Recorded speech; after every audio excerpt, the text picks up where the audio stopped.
Unimap official song Wawasanku.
Please be seated.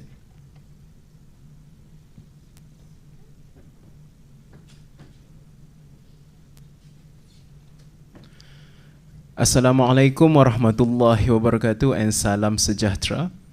Salam ilmu keikhlasan, kecemerlangan Unimap dan salam Malaysia Madani. Yang berbahagia Profesor Datuk Teknologis Dr. Zaliman Sauli, Vice Chancellor Universiti Malaysia Perlis. Yang berusaha Profesor IR Dr. Muhammad Syukri Abdul Majid, Deputy Vice Chancellor Academic and International University Malaysia Perlis. Yang berusaha Associate Professor Teknologis Dr. Rozianti Rahman, Director of Center for Graduate Studies CGS University Malaysia Perlis. Respected judges, yang berusaha Profesor Dr. Abdul Hamid Adom as our head judge. Yang berusaha Profesor Madya IR Dr. Syaiful Zamri Abdul Rahim and yang berusaha Dr. Syarmini Abdullah. 3 minutes thesis participants, Unimap staff, ladies and gentlemen. On behalf of Center for Graduate Studies, CGS Unimap, I would like to welcome everyone to Unimap's 3 minutes thesis 3MT competition 2024. As your information, this event is also being showcased live on our official YouTube channel, University Malaysia Perlis.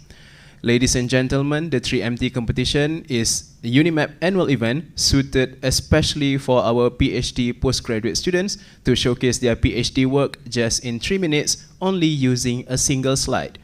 The winners will not only receive the prize money but will also represent Unimap in the national level of 3MT competition, which will be held in UKM on 30th June 2024, inshallah.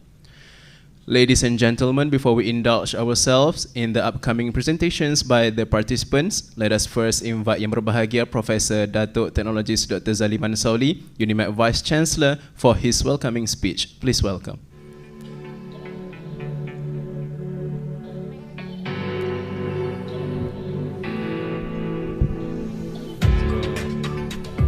Candidates. Ini sebelah ni, supervisor.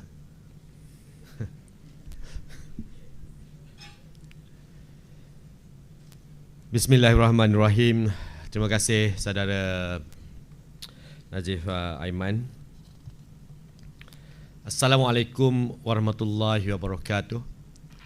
Salam sejahtera, salam ilmu, keikhlasan, kecemerlangan Unimap dan salam Malaysia Madani. Rakan-rakan saya Profesor Dr. Muhammad Syukri Abdul Majid, Timbalan Chancellor Akademik dan Antarabangsa, Profesor Madya Dr. Rozianti Rahman, Pengarah Pusat Pengajian Siswazah atau CGS, para juri yang diketuai oleh Profesor Dr. Abdul Hamid Adom, Dr. Syarmini, lama tak jumpa. Kadang-kadang dia tak connect tu, kena selalu datang lah. Pancen ke mana-mana. Dan Dr. Saiful, dekan-dekan ketua-ketua jabatan, supervisor, seterusnya para peserta pertandingan 3MT yang saya kasih sekalian. Alhamdulillah, terlebih dahulu mari kita merafakkan kesyukuran kepada Allah SWT kerana pada pagi yang begitu indah hari ini kita dapat mulakan satu majlis yang begitu pentinglah bagi sebuah universiti di mana kita punya core business kita adalah pendidikan tinggi. Dan hari ini saya dimaklumkan kita ada berapa 13 peserta yang telah terpilih ke peringkat akhir bagi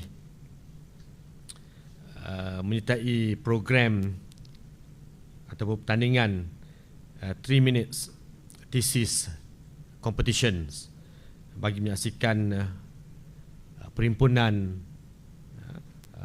calon-calon PhD UNIMAP dapat beri artikulasi berkenaan dengan pendidikan yang telah mereka jalankan kurang lebih 3 tahun untuk PhD. So welcome to all of you, our postgraduate students, to the 3 minutes thesis competitions. Jadi sebagai makluman tadi pun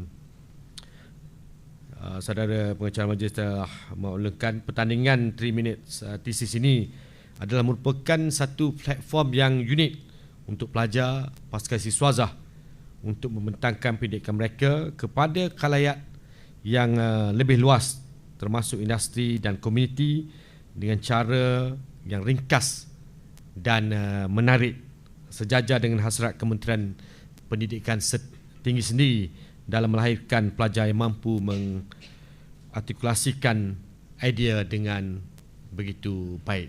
Dan kita memang mengharapkan pendidikan-pendidikan di peringkat PhD ini memberi fokus yang lebih kepada penyelesaian masalah komuniti, masalah industri, masalah NGO, masyarakat dan sebagainya. Bukan kita hanya membuat pendidikan yang untuk dapatkan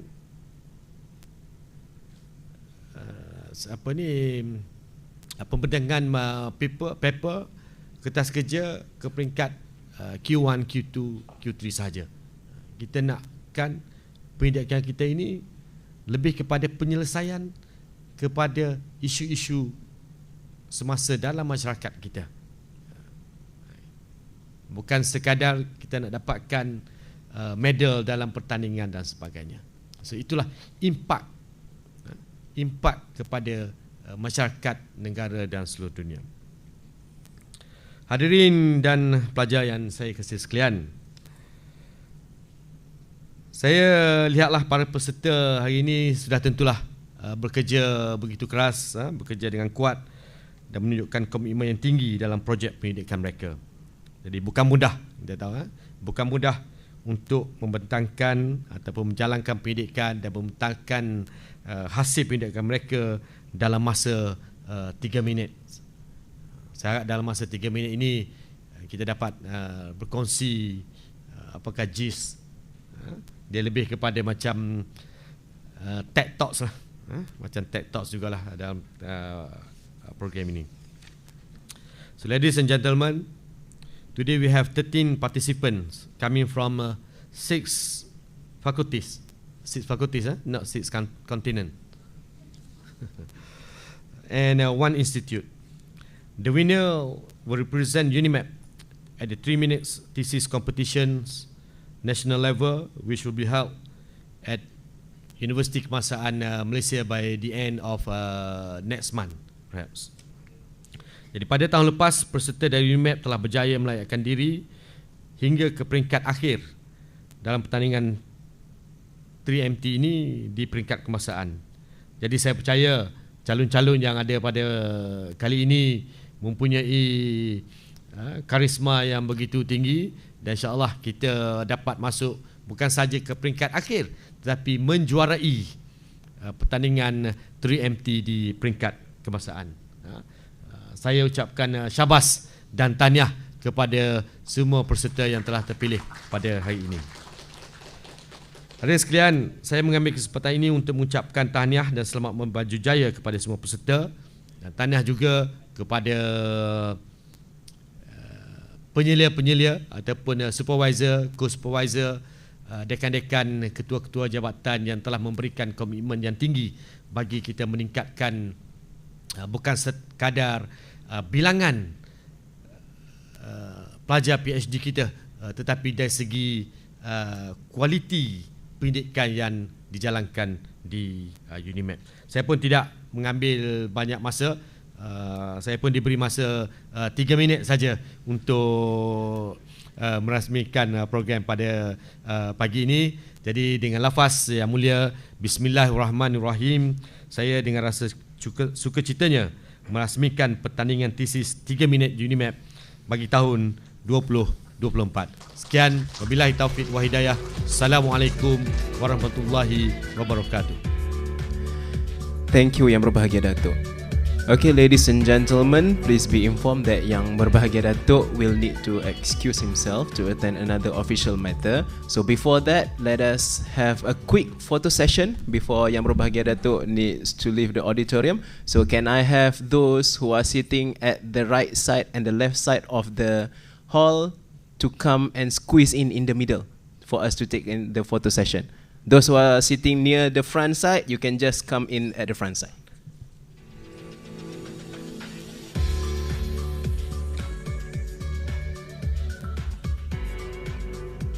Okay, you can go up to the middle. Those who are sitting below, you can just come here in front and fill in the stairs over there.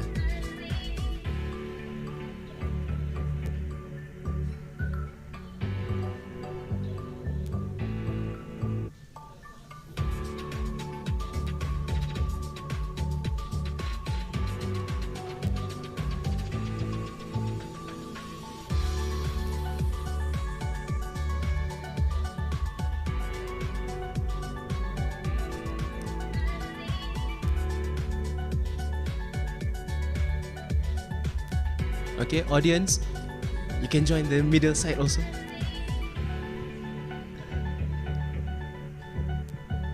Kalau segan duduk depan, boleh naik ke atas. Okay.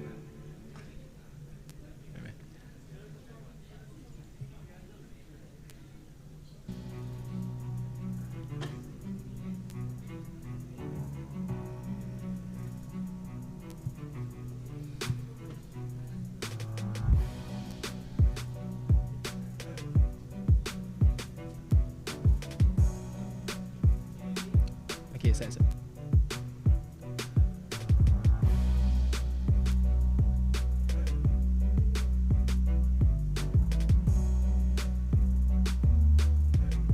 Okay. Okay, Faizal.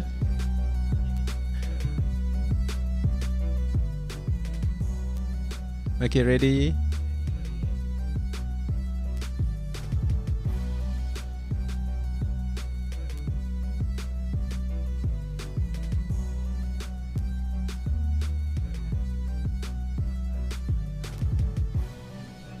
Nak tunjuk nombor 3 pun boleh, 3 minutes kan?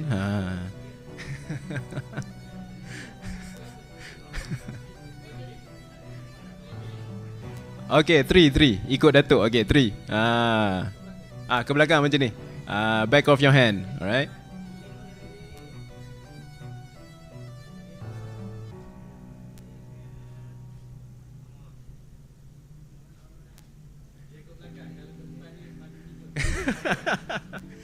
Okay, thank you again, Datuk, for your precious time.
Okay. Judges, are you ready? Participants, ready? Alright, ladies and gentlemen, it is time for the participants to shine next. Okay? Please be reminded that you only given 3 minutes for your presentation. Okay, a single bell notification will be given to indicate the beginning of your presentation. Okay, kita tunjuk sikit bunyi loceng macam mana. Okay, so that is the beginning of your 3 minutes time. And a double bell notification signifying the end of your 3 minutes time. Okay, there will be no bell sound in the middle of your presentation, okay, to avoid any disruption. So once for the beginning and twice at the end of your 3 minutes time. All right, so we wish everyone the best for your presentation. Okay, let us start. The first one, the first participant, let us welcome Ghadir Muhammad Abed Abalaune, okay, from Nanomaterial Engineering with the title Solution Processed, Allahu Akbar, chalcogenide-based thin film solar cells. My apology.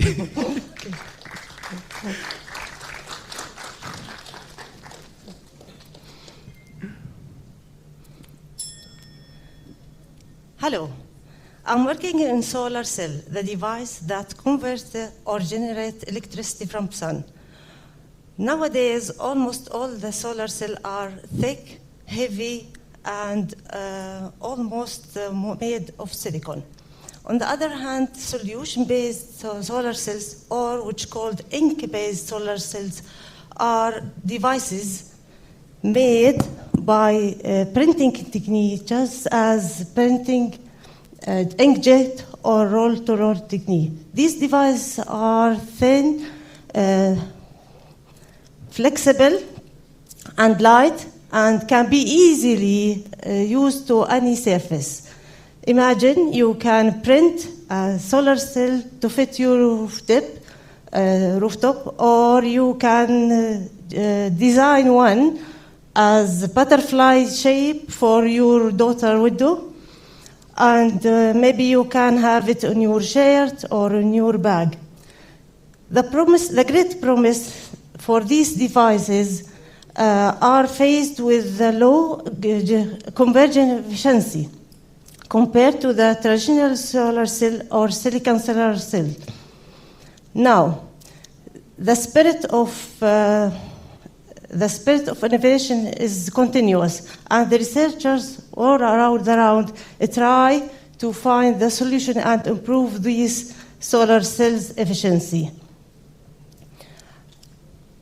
Despite these great promises, the efficiency, lower efficiency, stay as like challenge for these solar cells.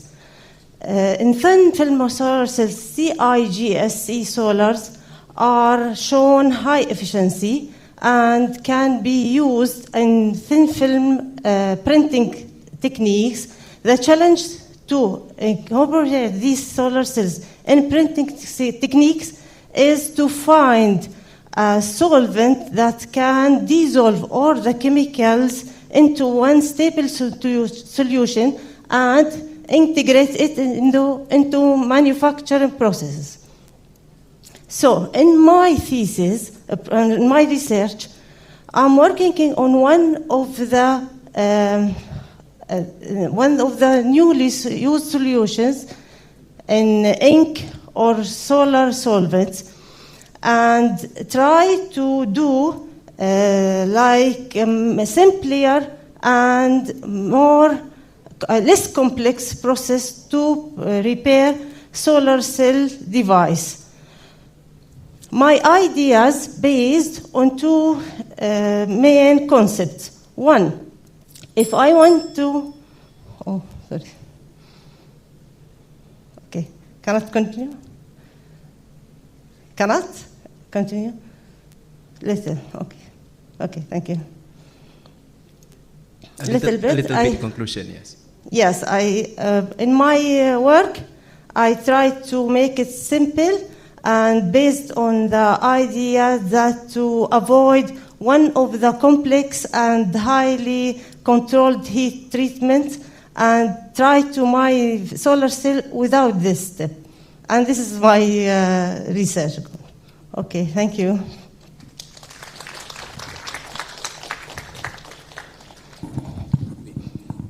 Okay.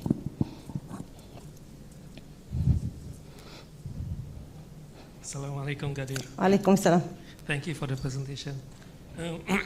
I have two questions. Yes. One is, what's the comparison in terms of efficiency between what you're proposing and the ones available on the market? And secondly, how far is it from a commercially available product? The commercially produced product efficiency is about 17.1%, and this one for the thin film one, that's based on the solution. But the conventional one, which is the silicon, is about to hit 30%. So based on the solution one, we try to find the processes which are easier and scalable and can be used as a printer. This is the significance of this process. But the challenge is the efficiency for now and the complications related to the process manufacture.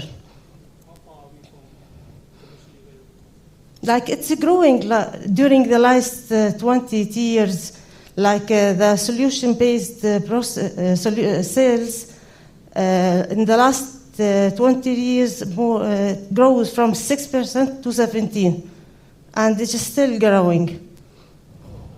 How far are we from seeing the commercially available one? Now we have commercially one. We have, but the problem that used for some extent, like the needs for low efficiencies, like not for like use for household solar cell.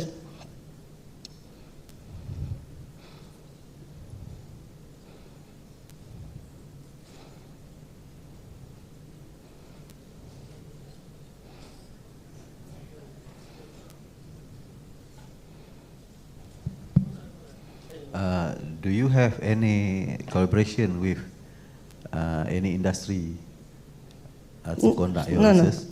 No, for me, no. I mean, industry, you collaborate with any industry in conducting this research?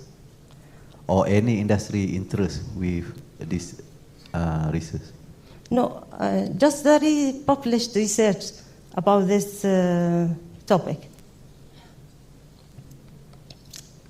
And try to follow every improvement happened in this field.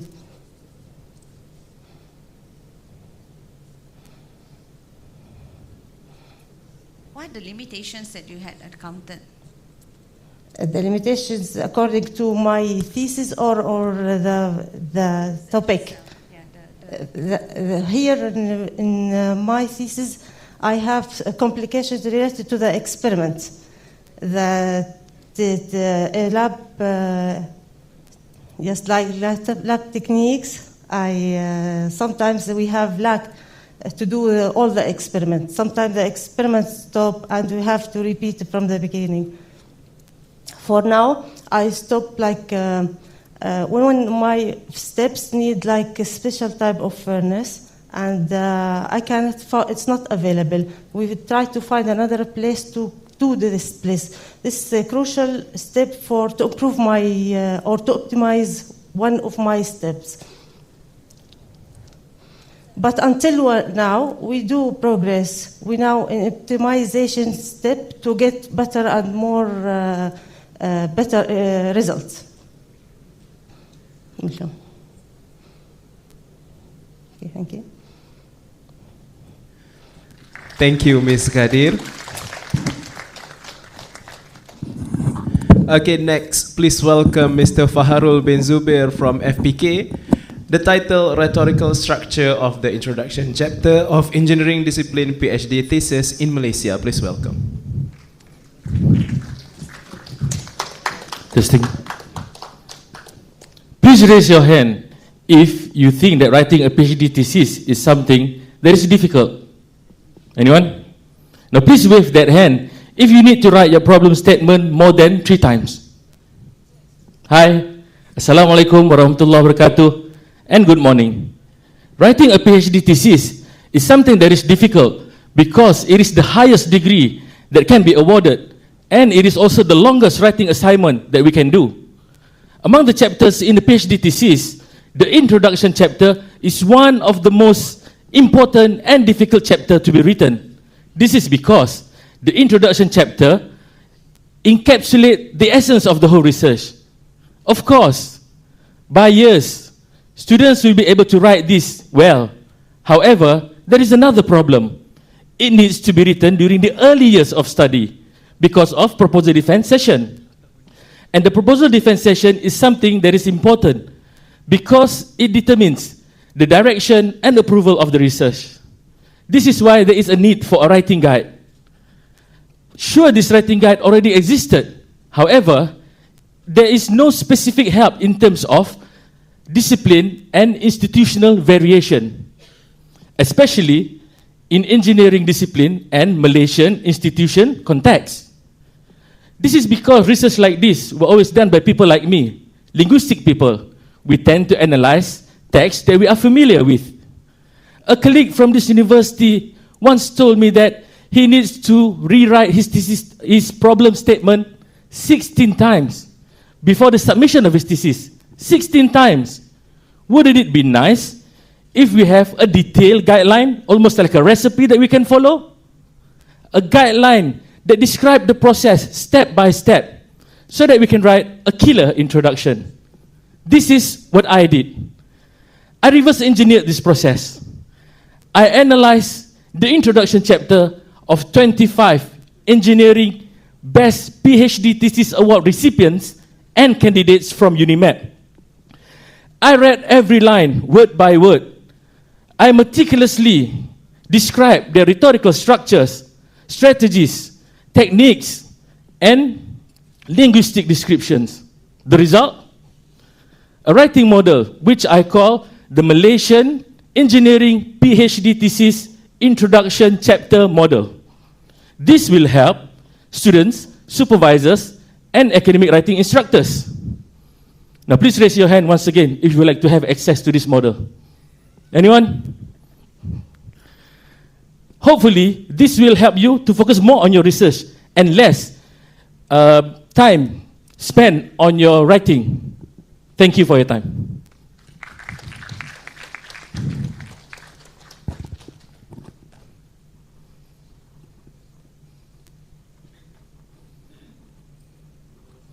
Arul, Waalaikumsalam warahmatullahi wabarakatuh. do you think 25 theses is enough? 25 theses in terms of analyzing UNIMAP is all that I have. for the best award thesis. And in terms of analysis, we have reached saturation in terms of the data saturation. So 25 theses, yes, is enough.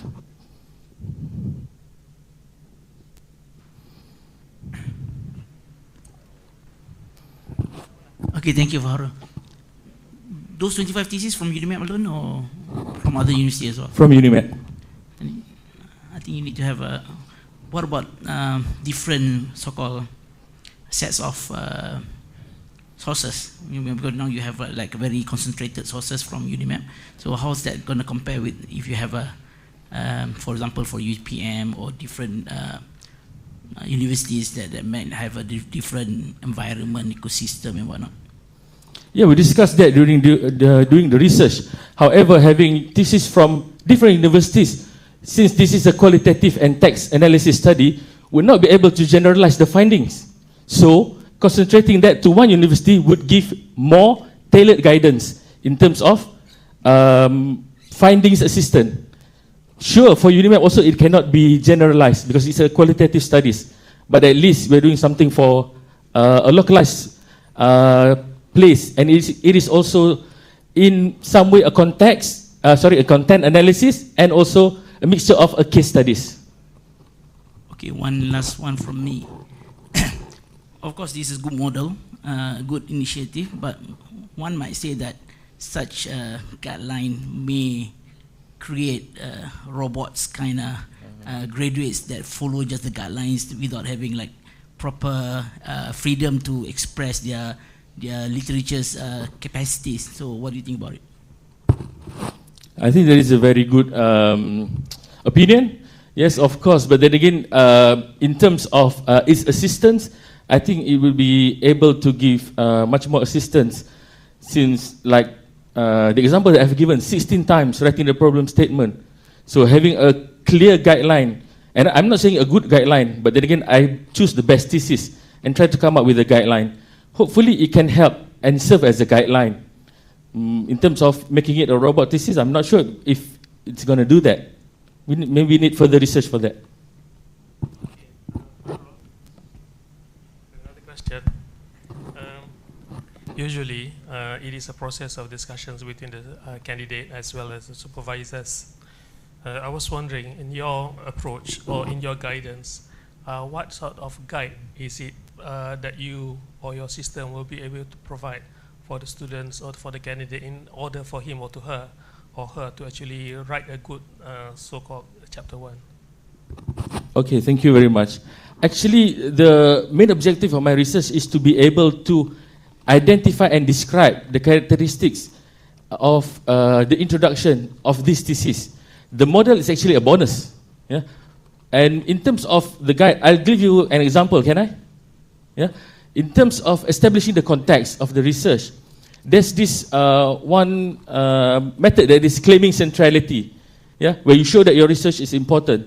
So in terms of my model, it further describes this into being 5 strategies, where you would describe that your research is important, you show that it is popular, magnitude, you show that it is novel, you show that there are problems, and not just problem, the one that I found is that you show that there is a need to do that. So this is the detailed guidelines that can be maybe be beneficial for students. Those are the general recommendations or general expectations of a chapter 1 sebenarnya. That's why I'm wondering how you claim, because reading the title of your 3 minutes thesis title, Theoretical Structure of the Introduction Chapter of Engineering Discipline PhD Thesis in Malaysia, it gives the impression that you are actually just presenting your findings of the generic structure of a thesis or chapter 1 thesis for engineering discipline. It does not give an indication that you actually have come up with a suggested model or suggestion of how to write a very good chapter 1.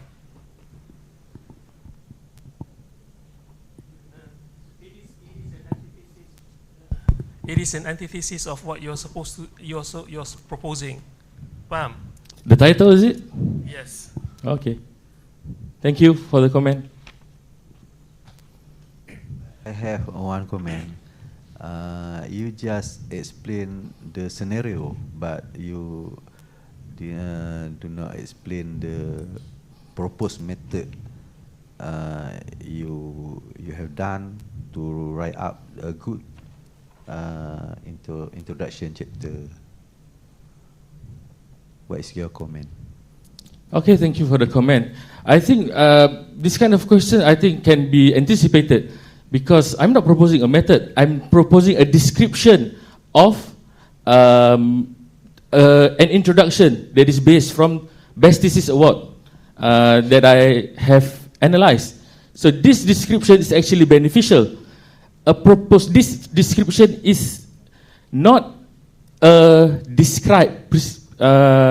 prescription. It is a prescribed model where I identify it and then other people can use it. It is not within the research question to teach people how to write a good introduction. No. It is to describe what are the elements that you have in an introduction.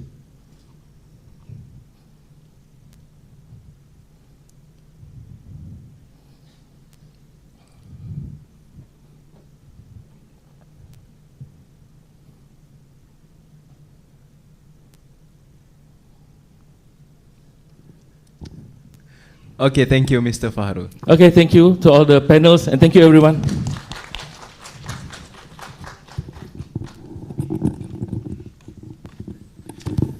Okay, the next participant, please welcome T. Ho Woon from FTKM, Geopolymer Towards a More Sustainable World. Please welcome.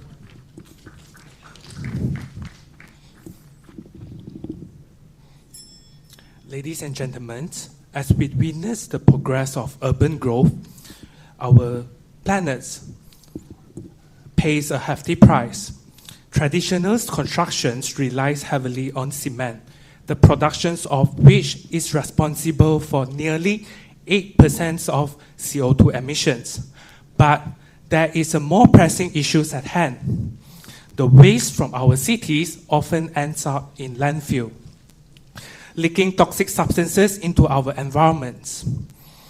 Harmful leachate seeping from this landfill contaminates soil and water, posing severe risk to ecosystem and human health. What if we could turn the problems into a solutions?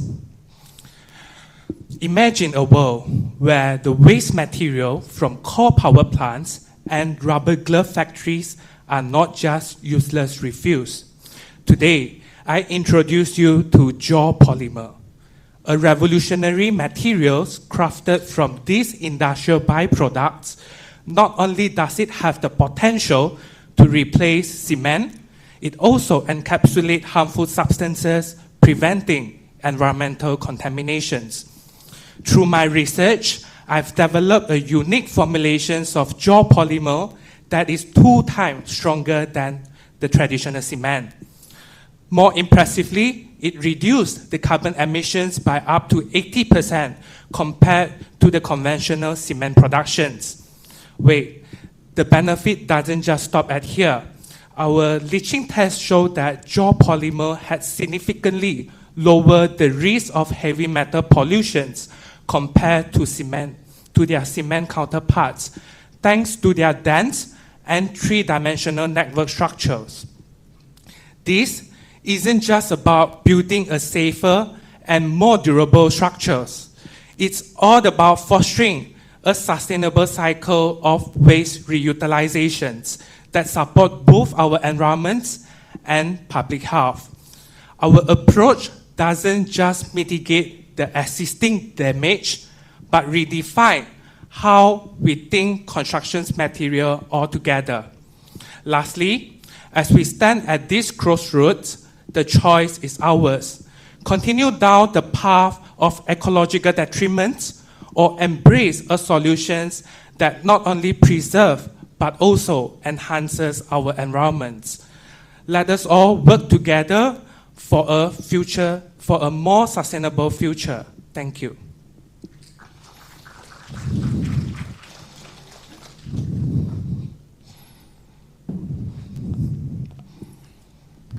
Okay, thank you, Hui Woon.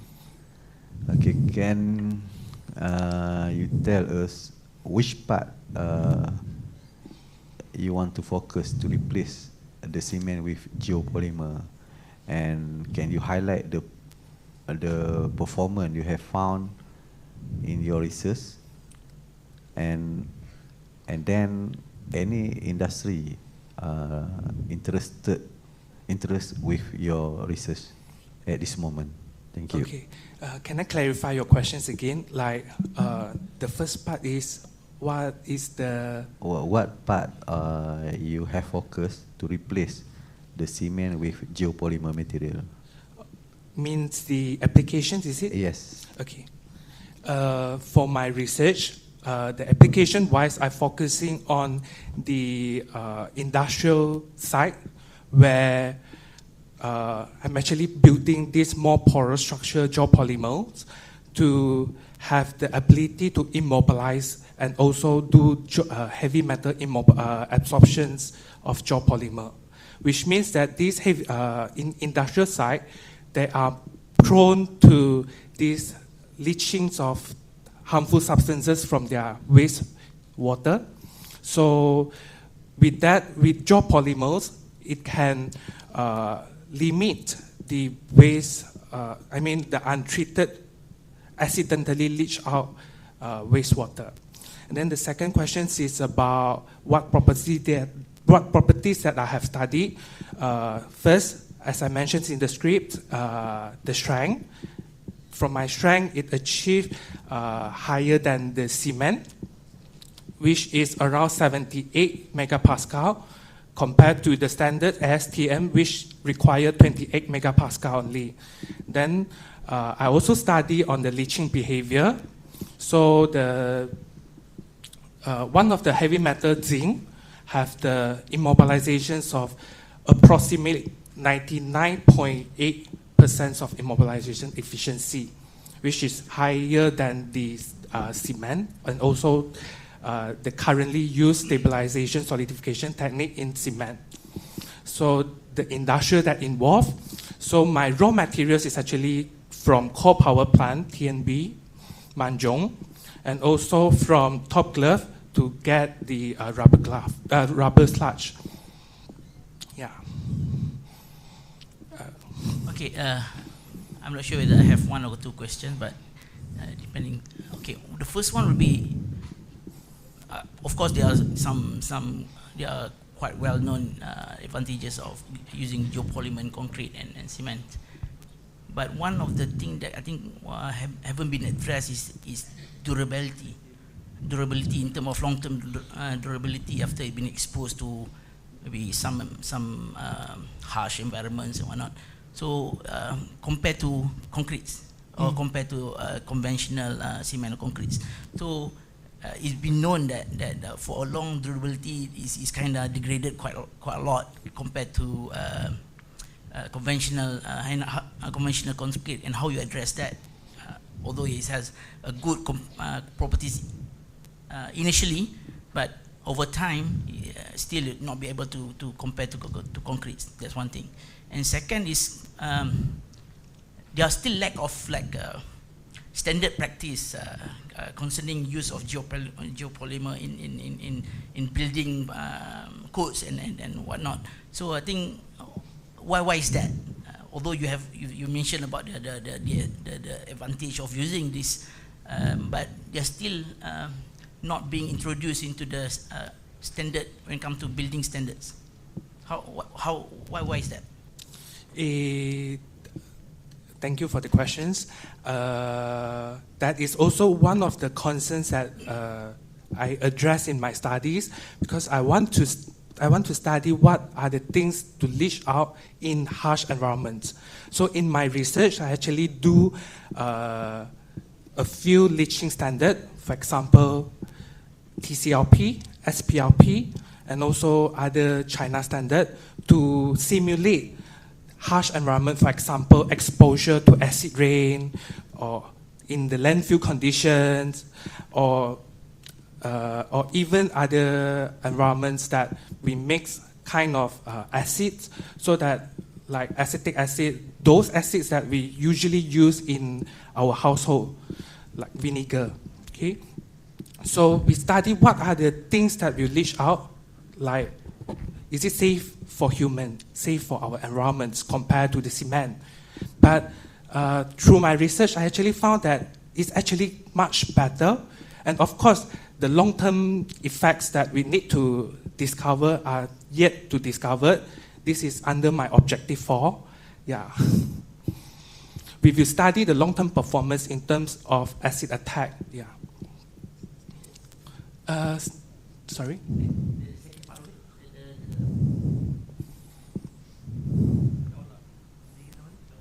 Oh, the standard of geopolymer, is it compared to the cement? I think sorry. There's still lack of standards addressing geopolymer in terms of as a building standards. They are still not readily available. I mean, the conventional is still using concrete. Yeah, okay. For Malaysia, we are still not ready for commercialize. But in Australia, actually there is this geopolymer factories or productions of geopolymer to support all these, to replace the cement. For example, one of the university in Australia is actually made up by geopolymer. Yeah.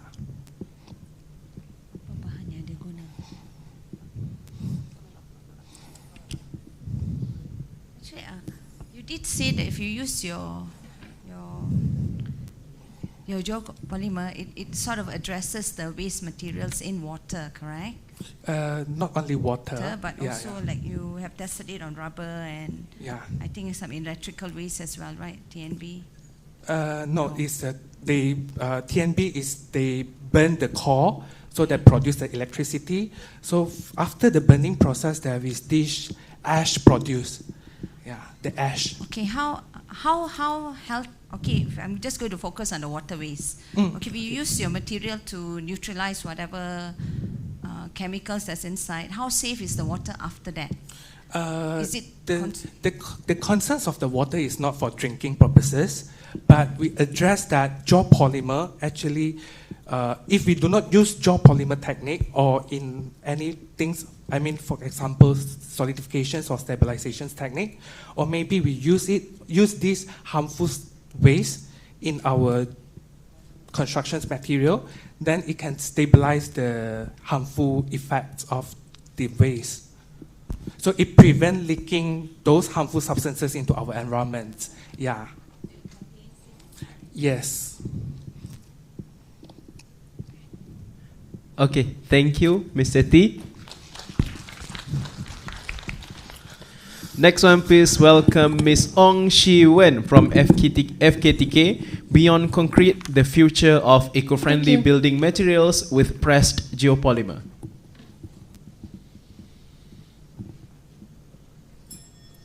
Let's talk about something that's really weighing down our planet. Concrete. It is the most commonly used building materials out there. But believe it or not, it's responsible for about 8% of world's carbon dioxide emissions. That's a lot. And as our cities get bigger, we're using more and more concrete, which means that our carbon footprint just keeps getting bigger. While the normal concrete isn't great for our planet, there's this awesome alternative called geopolymer.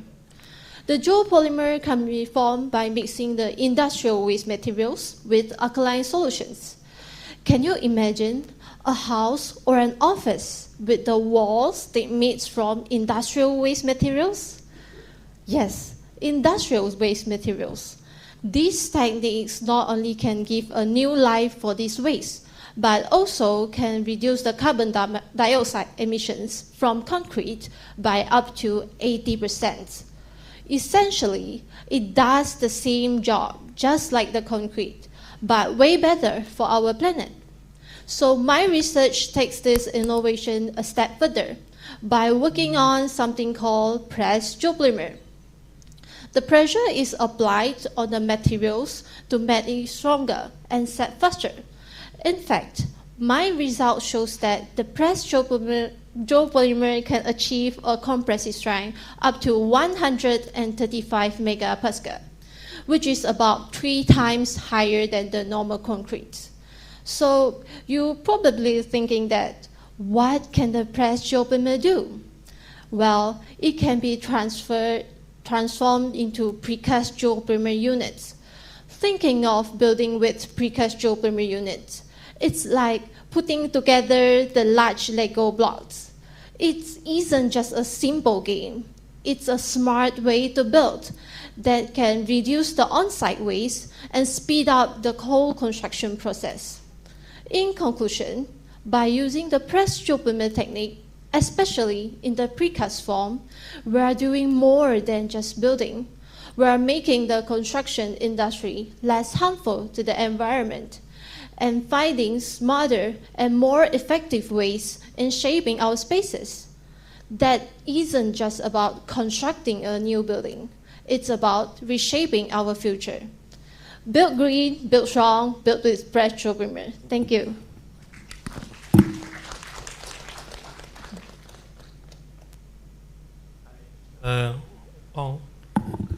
Two questions. One is, what's the difference between your work and your friend's work?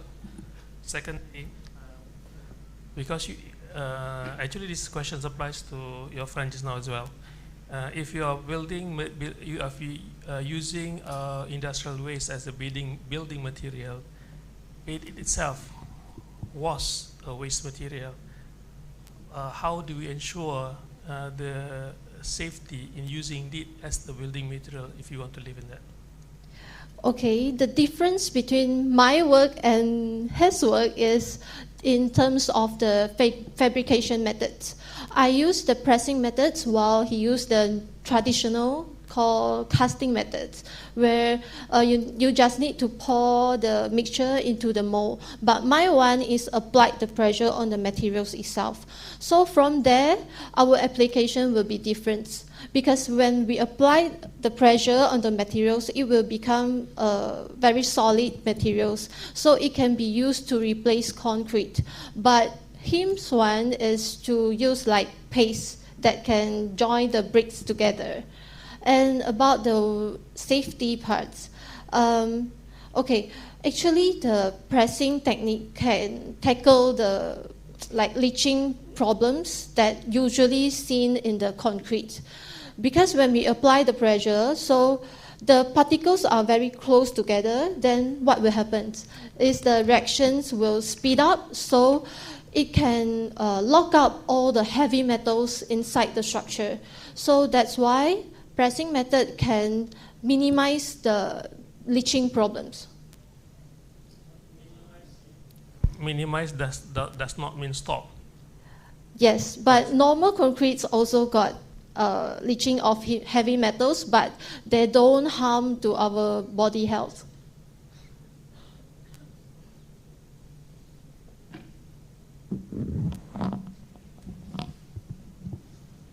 Okay, Shiwin. Yes. Do you have any idea when we can see the building fabricated by geopolymer in Malaysia? To be honest, geopolymer in Malaysia, maybe not yet, but in Taiwan, they have used the geopolymer in constructing the building, and also like what my friend said, in Australia also. So any initiative taken by related agency to realize it, geopolymer building in Malaysia?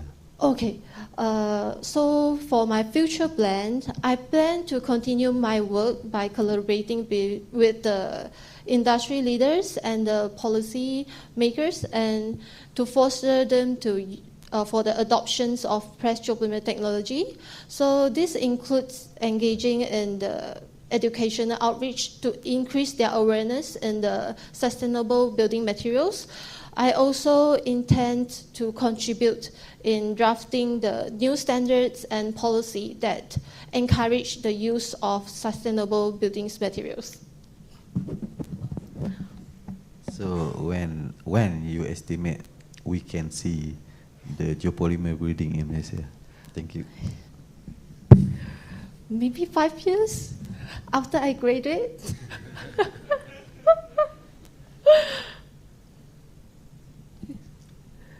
Why do you say it 5 years after you graduate?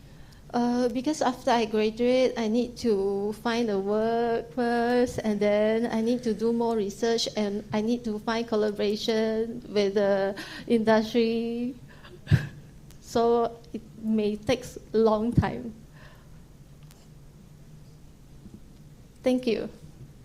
Thank you very much, Ms. Ong.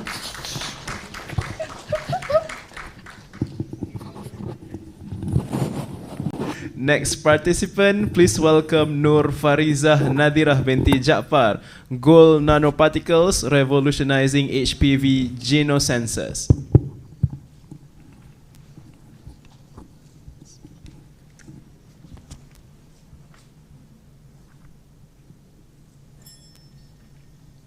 Have you ever wondered how this small creature able to revolutionize the future? Yes, this is gold nanoparticle. I know. Gold nanoparticle have merged as a game changer in environmental analysis, catalysis, and also biomedical application. But wait, little did you know, this gold nanoparticle also able to detect human papillomavirus at early stage of the cancer. And then maybe there will be no more pap smear in the future that only torturing us as a woman during cervical cancer screening. This time consuming operation also having problem on specifically detect type of HPV strains. So now why not we invent new nanotechnology electrical based genosensor that able to detect able to detect human papillomavirus with aid of the gold nanoparticle as electrical enhancer. Their unique optical and electronic properties make them highly sensitive in detecting a wide range of biomolecules. And this comes to my golden key point, a facile, reliable, rapid multi-detection HPV genosensor kit. And I love to say that our HPV genosensor kit not only using endocervix swab, we also using a saliva as a sample. But how? First of all is a deposition of gold nanoparticles, and then we put the up test as a linker, and then we immobilize the ssDNA probe and detect the virus inside the sample. And then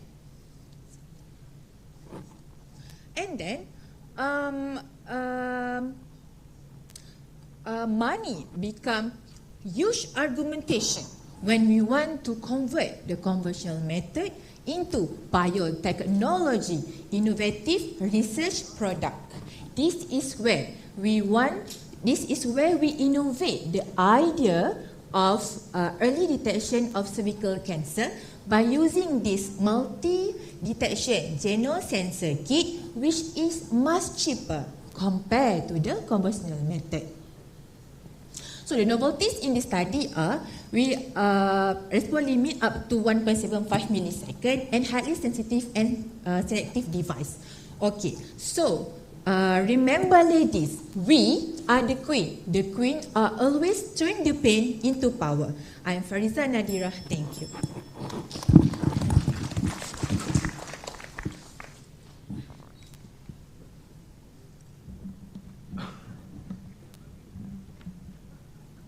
Okay, thank you, Fariza.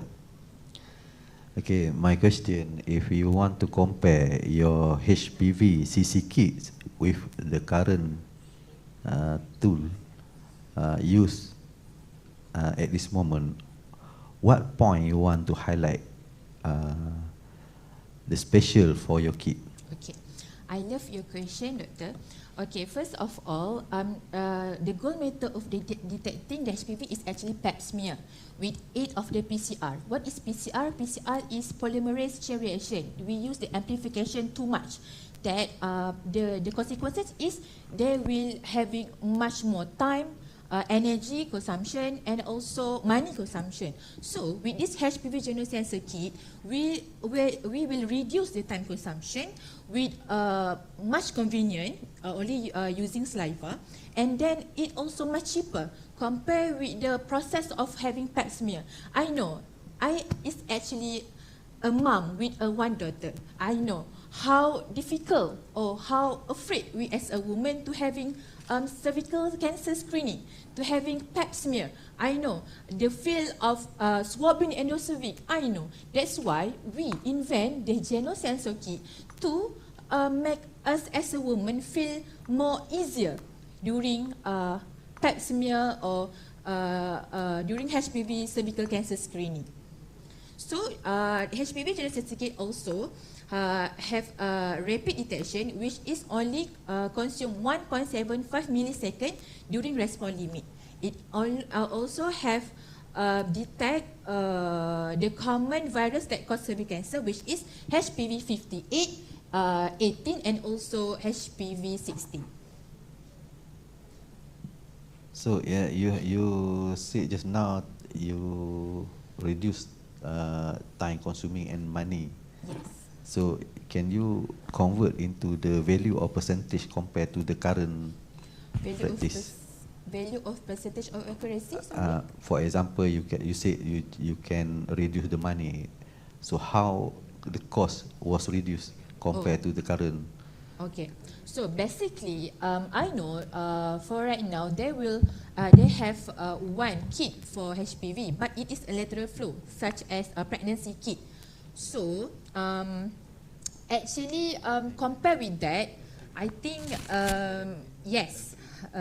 Compare with that in term, yes, you know, we cannot compare the apple with the dragon fruit, right? We need to compare with apple. So that kind of kit is lateral flow. So this kit is electrical based. So that's why you can you ask about, doctor ask about percentage, how much, berapa ringgit, berapa ringgit lah kan. So bila cakap pasal berapa ringgit ni, sorry, bahasa Melayu, macam cakap berapa ringgit ni, saya rasa maybe akan lebih mahal daripada yang ada untuk lateral flow, tapi kita menjanjikan sistem yang tepat, which is kita detect specific type of HPV yang boleh membantu untuk spread the awareness, pertama. Yang kedua untuk mengumpul data, ketiga adalah untuk buat vaksin. You test your HPV CC kit in the real situation? Yes. And recognized by any specialist? Yes, actually in this study we have collaborated with the MGI, Malaysian Genetic Institute, and also Hospital Tugu Fauzia.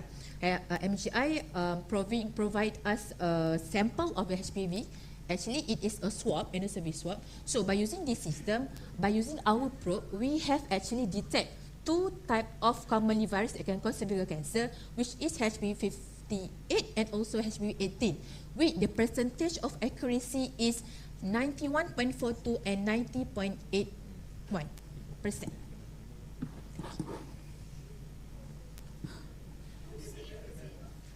How safe is it? Okay.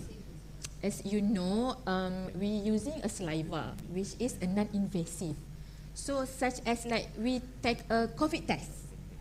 The safe is as we use the COVID test, that kind of safe lighting.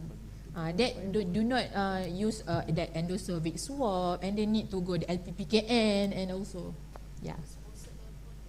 Yes, it is possible because we detect at early detection. The cancer is not become malignancy. Yes. Okay. All right. Thank you. Thank you, Ms. Nur Fariza.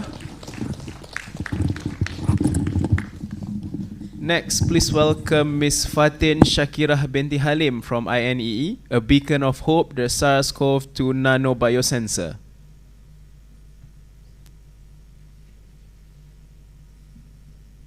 Test, okay. I nervous.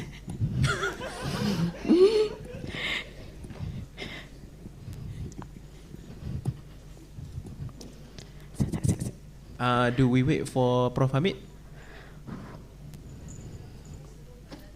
Oh, okay, all right. Ladies and gentlemen, today I invite you to a world where innovation meets necessity. I am Fatin Shakirah Halim, and today I would like to share my research journey towards developing a nano biosensor for SARS-CoV-2 detection. Okay, COVID-19 pandemic has COVID-19 pandemic has reshaped our lives, challenging us to find new ways to protect the community. One key weapon for this problem is rapid and accurate testing. So this is my research comes in. Imagine a tiny biosensor, a tiny device that can detect genetic fingerprint of SARS-CoV-2 with just minutes of time without complex instrumentation and specialized training. This is the promise of our nano biosensor. The application of the specific DNA probe as a bioreceptor enhances its sensitivity. The application of the carbon quantum dots enhances its sensitivity to 95%. And a label-free approach that can be achieved by using aluminium IDE can be making it possible for point-of-care devices. And unlike traditional QRT-PCR that has many complicated process and labeling, our nanobiosensor can detect the genetic fingerprint of the virus with just minutes of time and directly and in a clinical sample. So the novelties of our biosensor lies in its detection system, where it can sense various sublineage of SARS-CoV-2 with high sensitivity and selectivity thanks to the carbon quantum dots and also the specific DNA probe as a receptor. And this is not just an academic achievement, but it is a beacon of hope for the world grappling this pandemic effect. And in conclusion, I stand before you not just as a researcher, but as a harbinger of change. Our hope is not just to make a tool for today, but to pave a new way for future innovation, especially in disease detection. And I am Fatih Shakira. Thank you so much for lending your ears.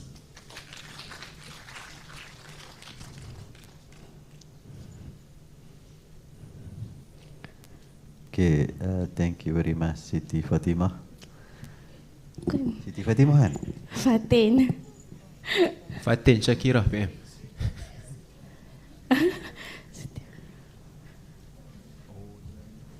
Fatimah tak datang kan?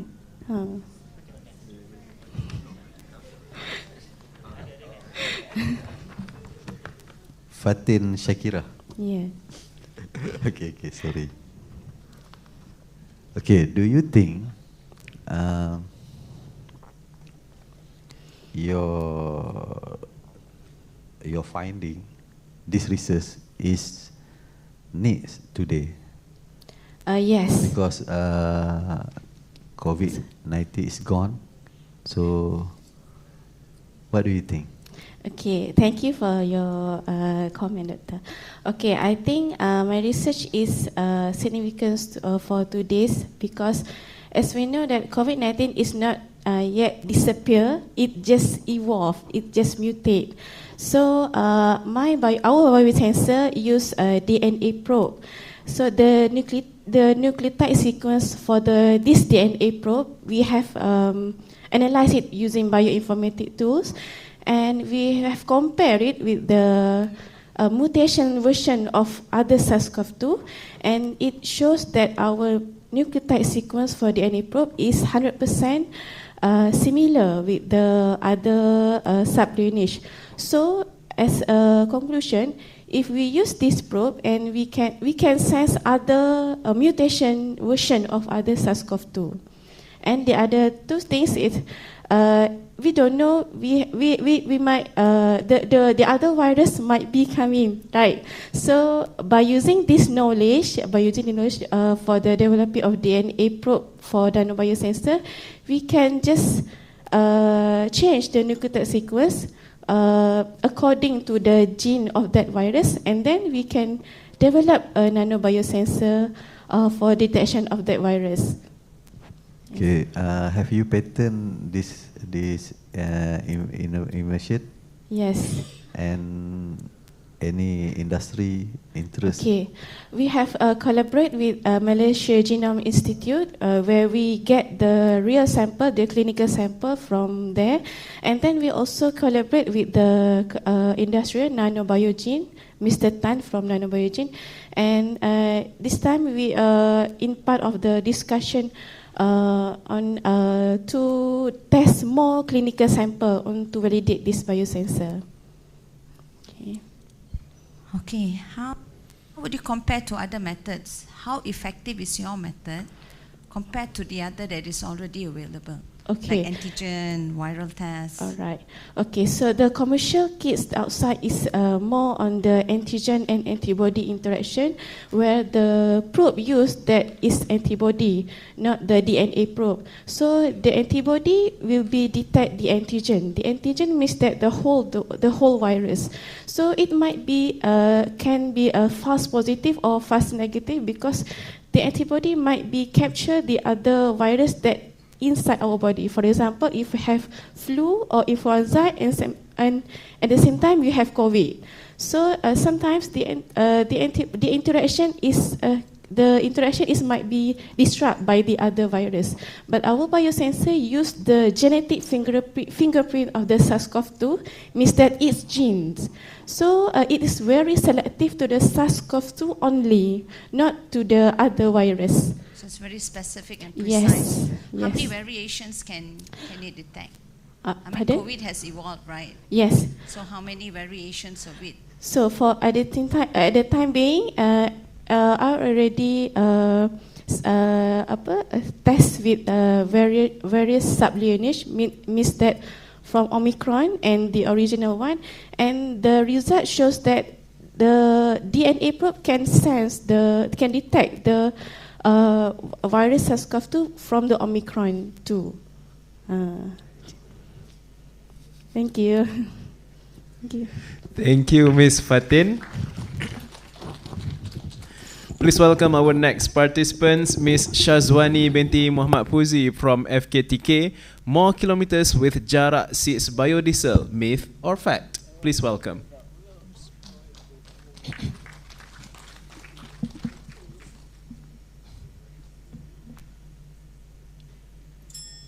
Imagine you are at a petrol station and you notice that there is a new petrol at a cheaper price and you are so excited to try it.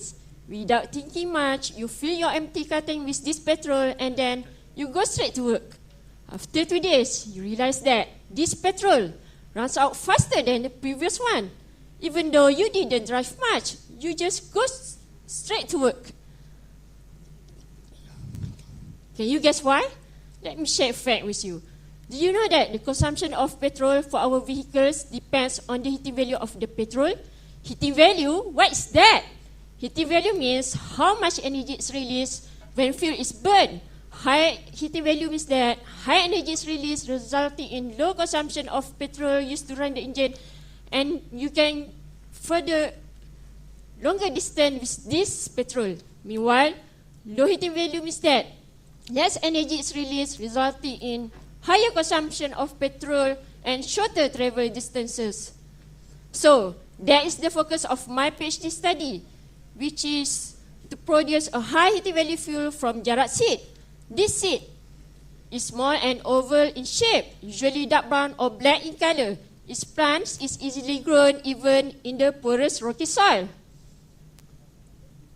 Doesn't this sound great? Interestingly, this seed contains of a high oil content, which is 40 to 60% of its weight. That's why I choose jarak seed.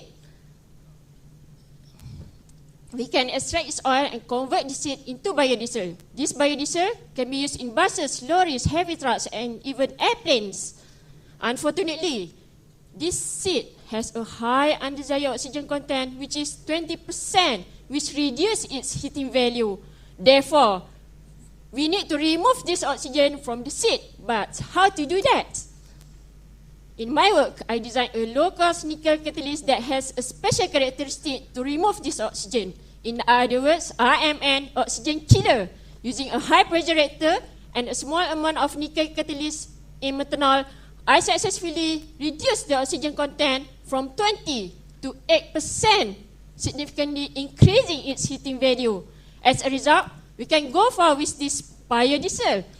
And the good news is that this affordable jarak seed biodiesel offers great potential to replace our costly palm oil biodiesel. Malaysia can save billions of ringgits. Let's think about it. Thank you.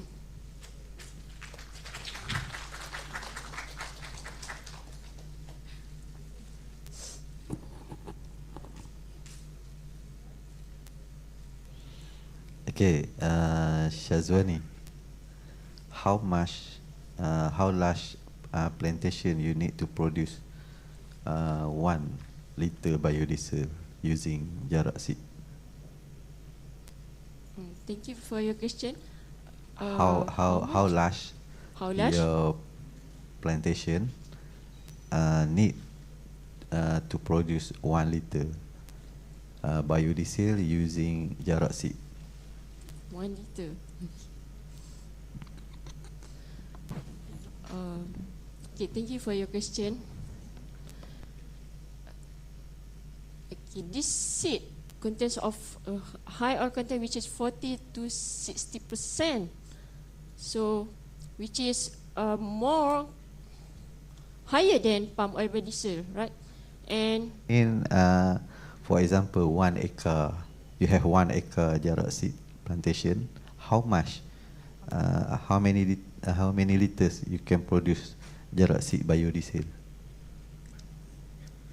okay, from 1 acre. Okay, from 1 acre. Okay.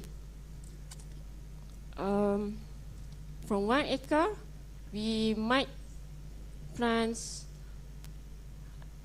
about 50 trees. Okay, and in my opinion, from 1 acre we might produce about in per year maybe 1 ton per year, maybe 1 ton. Yes. We need to wait 1 year to harvest jarak seed and then to convert into the biodiesel. No, because this seed, we can get the seed about 6 months to get the seeds, Okay. and then this seed is available every year. Okay, and then we can convert this seed into biodiesel anytime. Okay.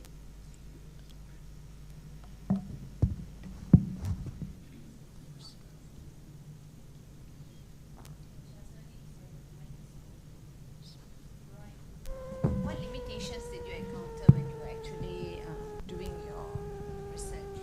Maybe in terms of processing the jarak seeds, convert it to biodiesel. Any limitations that you encountered?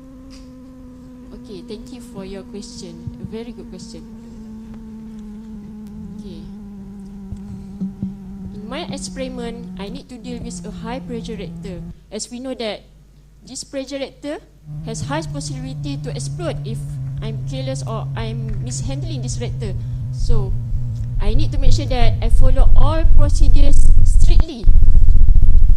While handling the reactor, for example, before I run the reactor, I have to make sure that all valves are tightly closed. Okay, and praise to God, all experiments runs very well. Thank you. Okay, how would you rate the effectiveness of your biodiesel compared to the ones that's already in the market? Okay, in my study, I compare the heating value of my biodiesel and with the others biodiesel. Okay, but we haven't done further study on the performance of this biodiesel on the engine.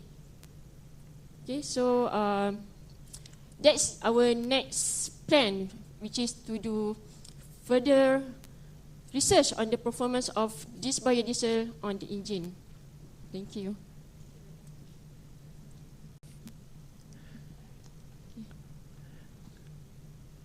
Okay, thank you, Ms. Shazwani.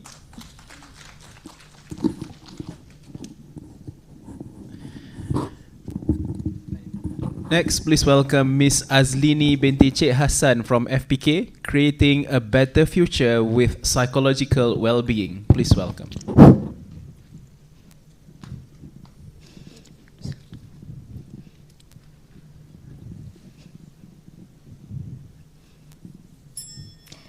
Ladies and gentlemen, first of all, okay, there is a large gap between the number of PhD students enrolled and the number of PhD students graduates every year in Malaysia public universities.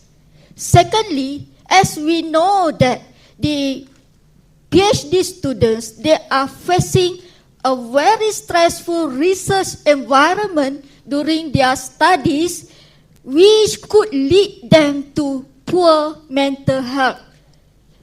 Taking up this kind of scenario, I turn on these mental health problems to be a positive side of research. This side of research is called psychological well-being. Psychological well-being means or refers to optimal functioning and positive life of experience such as happiness and satisfaction. So this psychological well-being construct in my study, it is a dependent variable, consists of 18 items and few subcomponents such as happiness in life, self-acceptance, autonomy, and environmental mastery.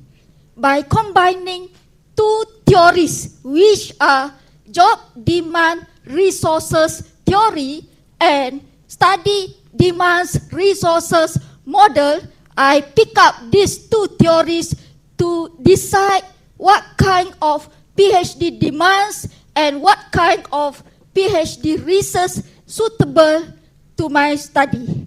So the PhD demands selected are publication pressure and techno stress, while the PhD resources selected are personality traits and supervisor support. At the end, I also include burnout as the mediator of the study. So this is my study. The research aim of my study is to examine the relationship between PhD demands, PhD resources with burnout as mediator on psychological well-being. The sample is the public universities PhD students. This is an applied research and it is benefited by producing the new research framework on the psychological well-being to the PhD students. That's all. Thank you.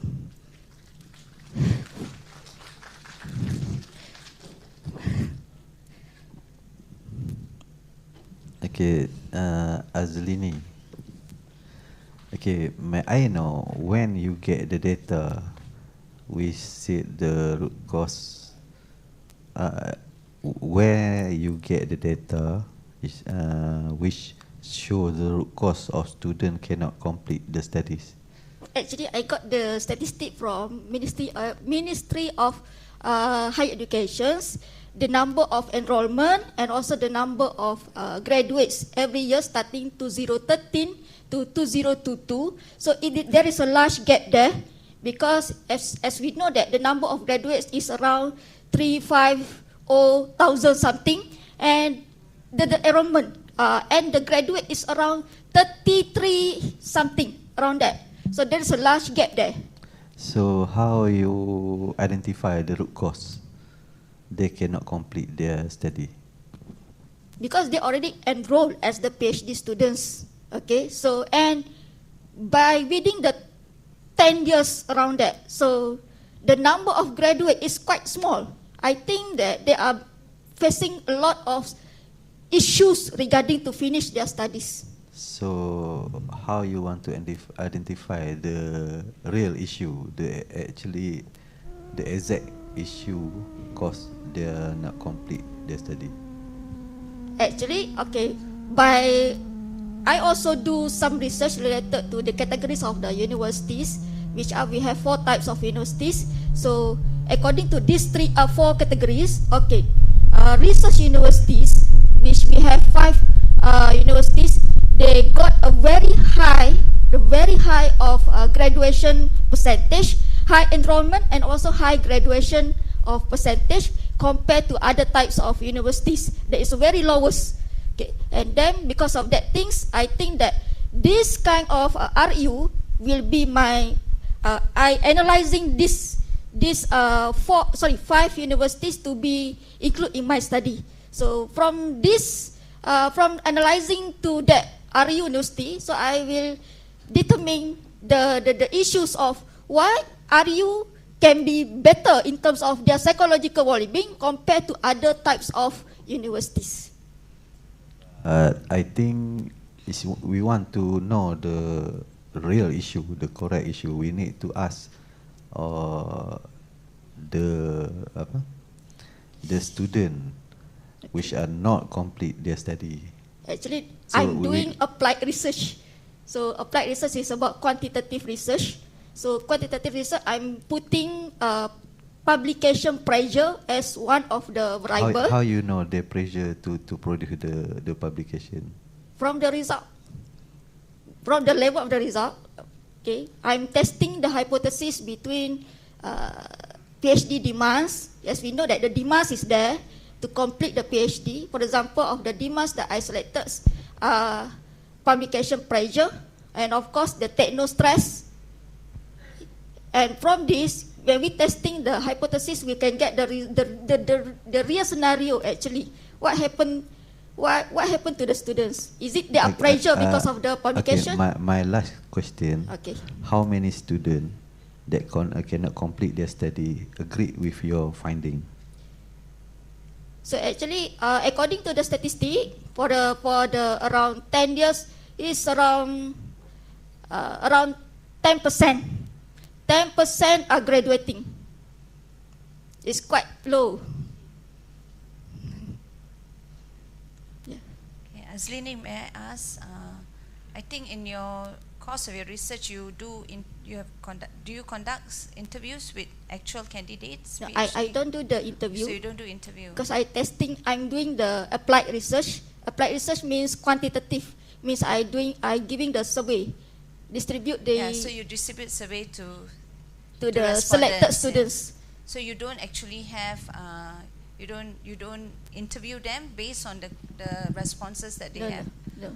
Okay. I think that is for the net thesis, for any students that want to do the net thesis, maybe they can apply for the qualitative method. Okay, in your research, based on the responses that you have actually acquired, what solutions are you suggesting to address these issues that you have highlighted, as in publication pressure, techno stress? Actually, when I'm doing my research, actually, so many of the research in the social science are focusing on the negative aspect. For example, like the mental health issues, and one of my study is about the positive one, which is promoting the psychological well-being. For the PhD students, of course, we face a lot of stress. Sometimes we lack of support sometimes. And I think that by promoting this kind of psychological well-being, that should be included in anywhere, might be in the community, in the university also, I think we can increase the number of PhD students, graduation, especially GOT, graduate on time. One last question. Who will be responsible to actually implement this psychological? Is it counseling? Is it within the faculty? Is it the supervisor? So who do you actually, based on your findings and your... Because I'm not taking all the elements, only selected elements. For example, like the pressure on publication. Okay, so the issues there is about publication issues. Okay, that one of the example. And then might be techno stress. It's about the supervisor support. I think that everybody must be together in order to promote this kind of psychological well-being, including the student also. Okay, thank you. Okay, thank you. Okay, thank you, Ms. Azlini. Next, please welcome Ms. Tasnim binti Sofri from FK10, Assessment and Intelligent Hybridized Multi-Stage Feature Selection for 5G Base Station Antenna Health Effect Detection.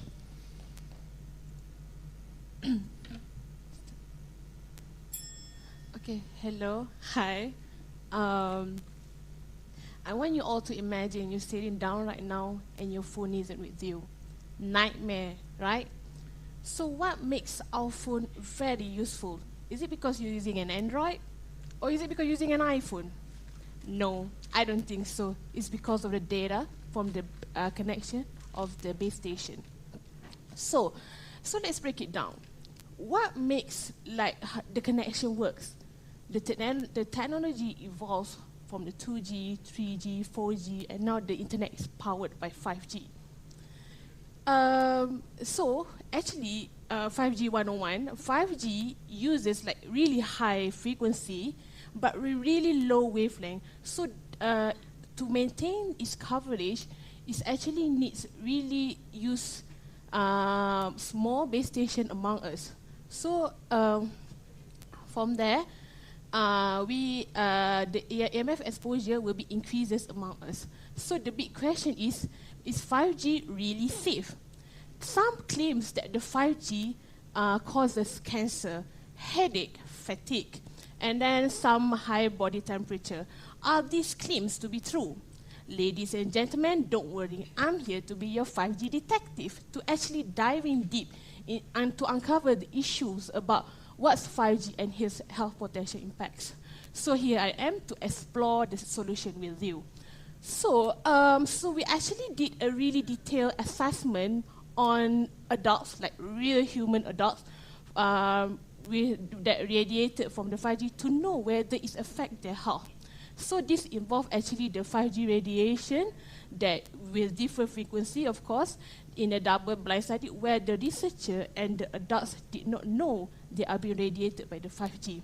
Yes, of course, we use the ethical approval for this assessment. So from there, we collected their physiological, their cognitive, their brainwave, their well-being based on the assessment. So from there, we can get the data set, and then we run a few magic techniques called multi-stage feature selection and machine learning to classify the health effect. And then it's like a detailed technique for us to actually offer to do the assessment to whether know that the health effect is affected or not. So the aim is actually to copy the real base station scenario and then to reflect on the real world exposure from this research. So the research is very crucial for us all in order to know that whether 5G is really safe or not. So you know what they say, health is the greatest wealth. So stay safe. Tasneem signing off.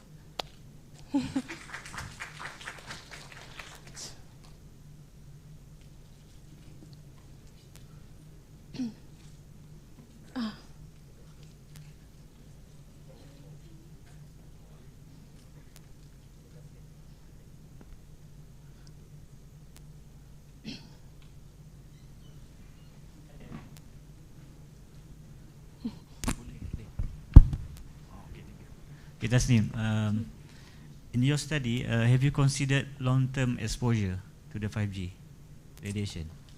Thank you, but my focus is only on the short terms. Like the adults are being exposed for 60 minutes. From there, 60 minutes, but yeah. And then we did it like 4 sessions, like that will come each session, and then after that we do the assessment, each of the sessions with different frequency, and then there's one with no frequency, so that we can compare their health measurement, I mean like their physiological, their cognitive from there. So yeah, it's so my focus on the short terms. What about the distance of the radiation? Distance of, it's like 2 meters. Yeah.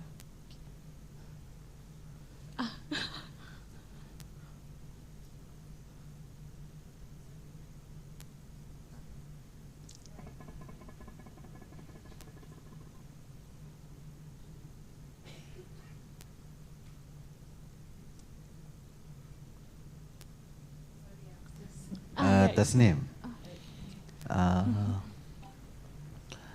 how 5G can affect us? Can give is it 5G is bad to us in terms of health? And then I actually that's like my really purpose of doing this research. Like some claims, you know, like without a really specific research, they're claiming that because of the 5G they're having dizziness, you know, because of the 5G they're being really, really tired and stuff. And then even claim that the 5G had to do something with COVID. So like, do you guys know, like in the United Kingdom they need to provide a guideline for the people because they're saying that the 5G like really dangerous for us all. So like, where you get that data? Data. Get data for one. This is actually like a collaboration research I did with MCMC. So from there, they like asked us, proposed us to do like assessment. That mean 4G is good for us. 4G before this also good, but the technology is not the same. Like 4G, the technology in terms of the very technically, it's not the same. So from there, the gap of my research is that I want to focus. So I mean, in terms of effect to our health, is it 4G or 5G is good for us? This is the safe exposure, like the 5G and 4G is very safe. But how can you tell, like, if it really safe without any like detailed research, like very details assessment, very details measurement setup? Any data from I mean maybe from Ministry of Health to support your study? Data, but there's a study that claiming like they claiming that they're asking like all the professors, all the research to do the what is it called? Like risk assessment, like because they're saying that the exposure, the EMF exposure around us are like giving cancer, carcinogenic. I mean like very bad. So that's why you have any data that cancer caused by 4G or 5G? That cancer caused by 4G or 4G, 5G or 4G technology? Meaning previous study? Any health issue related to radiation? Yeah, there's a study before this. Like data from Ministry of Health? No. Like we focus on the so if I say there is no issue to our health because of 4G or 5G, how you want to defend? No effect.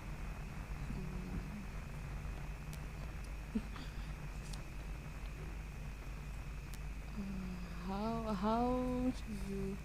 So what we did is that the assessment like we collected like all the human, I mean like all of us, I collected like 60 human that time, and then for me to to measure, to know their health at that time, that when they are being exposed. Maybe that's a really good consideration maybe for future, for the long-term studies after that. Okay, Tasnim. Sorry, just now because Office was texting me, so I was caught unaware. All right. My question is this. Okay, you did say that there is an assumption here that 5G causes health. Okay, in your research, and I will just echo what AP Dr. Saiful here. Okay, when you were actually testing your 16 respondents, not humans, respondents as in they're human beings, right? Yeah. Okay, but you term them as respondents for your samples. Okay, so what was your measurement to see or to evaluate whether they were actually having any side effects from the exposure to the 5G? Okay, good question. Okay, so from the assessment that we did, like all the humans, we were put in the the experiment, the RS shaded room, and then from there I collected their body temperature, their blood pressure, and then their heart rate, and then also their cognitive. Like we made like a task for them to play a few games in order to know that what's their cognitive measurement at that time. Is it good or is it bad? And then like we also record their brainwave and also their well-being at that time. So we did like four sessions, like when they are being exposed or not being exposed. So we compare. No, the exposed means there's no handphone near them at all. No. So because at that time we just like only focusing on the 5G signal.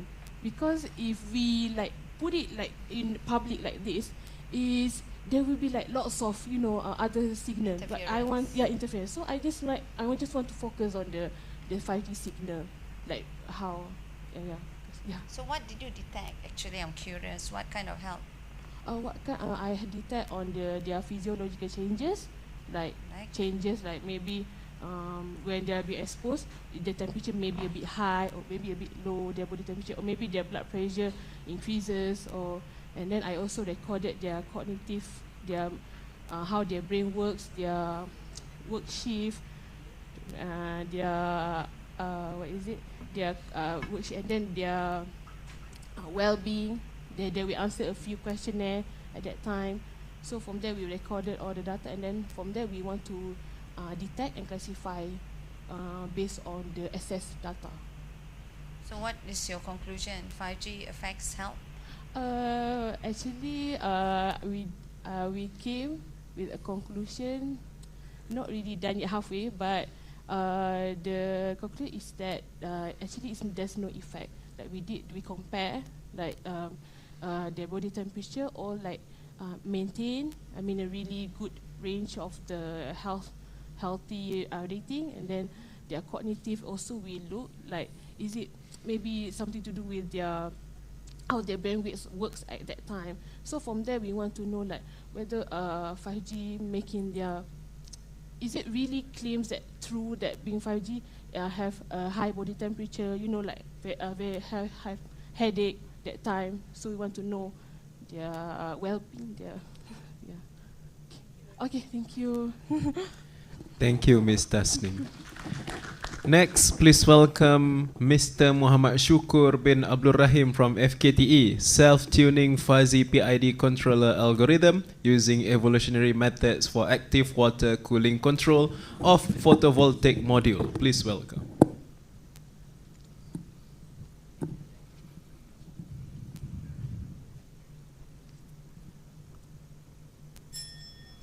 Bismillahirrahmanirrahim. Assalamualaikum warahmatullahi wabarakatuh. Today, I am honored to share with all of you about my research, which is to enhance the PV module efficiency using active water cooling system. Actually, the main focus here is to control the temperature of the PV module. As all we know, PV module, which also called as solar panel, need sunlight in order to generate electricity. However, this same sunlight will bring heat, which can negatively impact the PV module. What will happen to the PV module if it contains too much heat? There are two major problems will happen. The first one, the power generated will be decreased, and the second one, the lifetime of the PV module will be shortened. Imagine we buy a PV module with a rating of 200 watt, but it can only generate 180, from 200 to 180. And then imagine we buy a PV module, we want to use it for 20 years, but we can only use for 15 years. So it's a waste here. How do we solve this? So here comes my research. I have developed a closed-loop control system which was fine-tuned using an intelligence algorithm. This intelligence algorithm will control the water flow by adaptively spray a thin layer of water on top of the PV module. By using this method, not only we can maintain the optimal temperature of the PV module, but we also can clean the PV module top surface. So it's so awesome. We can maintain the optimal temperature, and then also we can clean the PV module surface. So how do we know this system works? Is it working or not? So I have run an experiment by using two sets of PV module. The first one PV modules without any cooling, and the second one, PV module with the cooling system.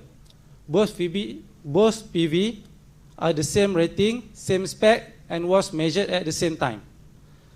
So, at the end of the experiment, the PV module with the cooling system does generate 15% more power compared to the PV without any cooling.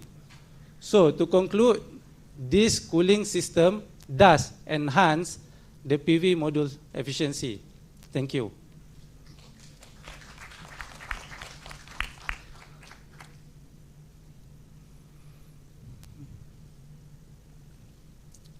So, Muhammad Syukur. Yes. So have you patent your research? Not yet. We'll do afterward. You have published your research paper. Yes. And then any collaboration with industry? At Middle East country, they are looking for this. I think afterward we're going to work with some industry to make this commercialize this. If I said it is quite dangerous if you publish first before you filing the patent, what do you think? Maybe I publish for the sake of study, and that's why I need the point. So I think I have to focus on the IP after this. I have one. Yes. Okay, you say that, of course, in your comparative study, you noticed that using a cooling system is more effective, right? Yes. Okay, but how would you build? I mean, what you need to take the water source from somewhere, right? Yes. Yes. So did you consider that? Yes. Actually, when we run the experiment, we also take into account the how Water much source. is the water consumption. So at the end of study, we will display how much power have been boosted, and then how much water does we consume, and then we run several experiments, and then we choose the best temperature, and then with the water consumption also. Because you also need to count costing, right? Yes, yes. Sometimes maybe it's, even though maybe in terms of cooling it may give certain advantages, but then on the other hand, because you need to find a water source, yes, yes. and there's extra piping and timing, yes, yes, so yes. it might become more in terms of cost. I didn't say in terms of its. Yes. So I mean, this is something that I wanted to highlight. Okay, thank you. Okay, thank you. Thank you, Mr. Syukur. Okay, Dr. Fini, you have a question? Just a quick question. Okay. So your system, this water cooling one, Yeah. is it integrated with the PV system or it is separated? It's integrated. Integrated. We direct control with MATLAB. So real-time control. What about the installation? Yeah. Installation of this system. You need some expert to do it, or? No, I did it myself. Okay, thank you. Okay, thank you, Doctor. Thank you, Mr. Syukur. Next one, Miss Monisha Devi, anak perempuan Ellen. From waste to wellness, fusing waste cooking oil into liquid soap enriched with Moringa oleifera L nanoparticles.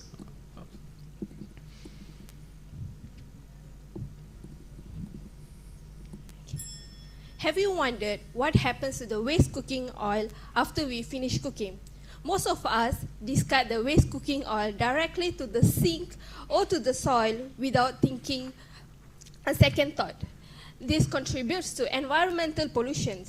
So, what if I say the exact same waste cooking oil can be transformed into something useful and eco-friendly? So, I am Monisha, and this is my project on how to repurpose waste cooking oil into something useful, which is liquid soap. Okay. Beginning from a pre-treatment process, I pre-treat the waste cooking oil to obtain a clear oil, and then subject this oil to saponification process, which is to produce my liquid soap. But I do not stop there. My magic ingredients is the nanoparticles. So nanoparticles is a tiny particles which offers a lot of benefits such as better penetration inside the skin. So there are 3 ingredients that I include inside my nanoparticles, which is the main hero, Moringa oleifera leaf, natural clay, and also polymer. So these 3 ingredients offers benefits such as moisturizing, detoxifying, exfoliating, and hydrating, and many more. So, including these 3 ingredients inside my nanoparticles elevates the quality of my soap.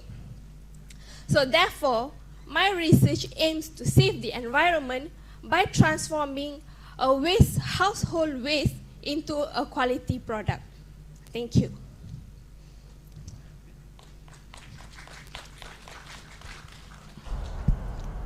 Okay, Monisha, this is a very really interesting research and a very a very good effort.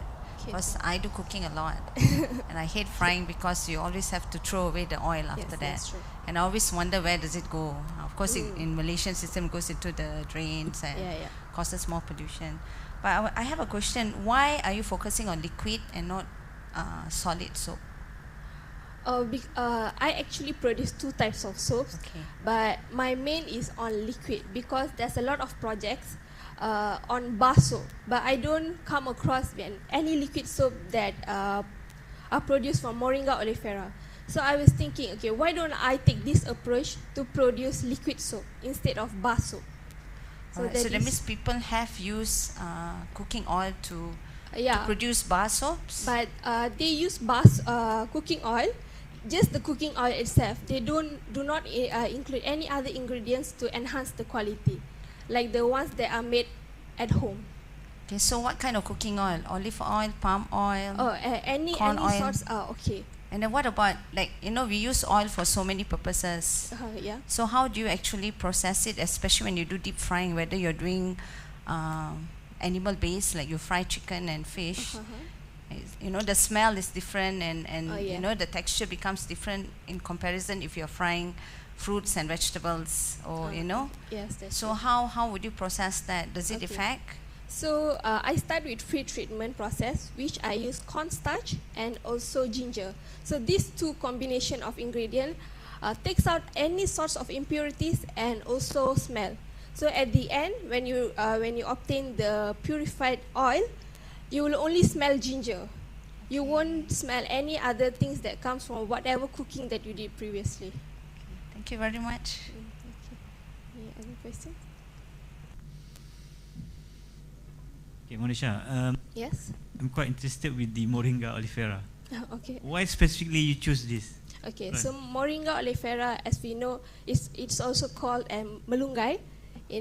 So that's in abundance in Malaysia. So we can see this plant everywhere in Malaysia. So a lot of people doesn't know about the qualities and the benefits of this plant. So why don't we just take something that is in abundance, and also this will help in reducing the cost, and it has a lot of potentials. But then I'm okay if you introduce Moringa to consume, but this one is just for washing your hand. Oh no, okay. So the thing is, why I'm incorporating nanoparticles is that it is in nano size. So which means that it has the ability to penetrate into our skin more effectively than normal soaps. So it will go inside your skin and release the moringa. So it will travel and enhance the skin properties. Like if you have scars, it will heal the scar, wounds or whatsoever. Okay, thank you, Miss Monisha. Thank you. Next one, Mr. Jidado Muhammad Junaid from FKTK, Green Hydrophobic Nano Coating for Post-Harvest Harumanis Mango.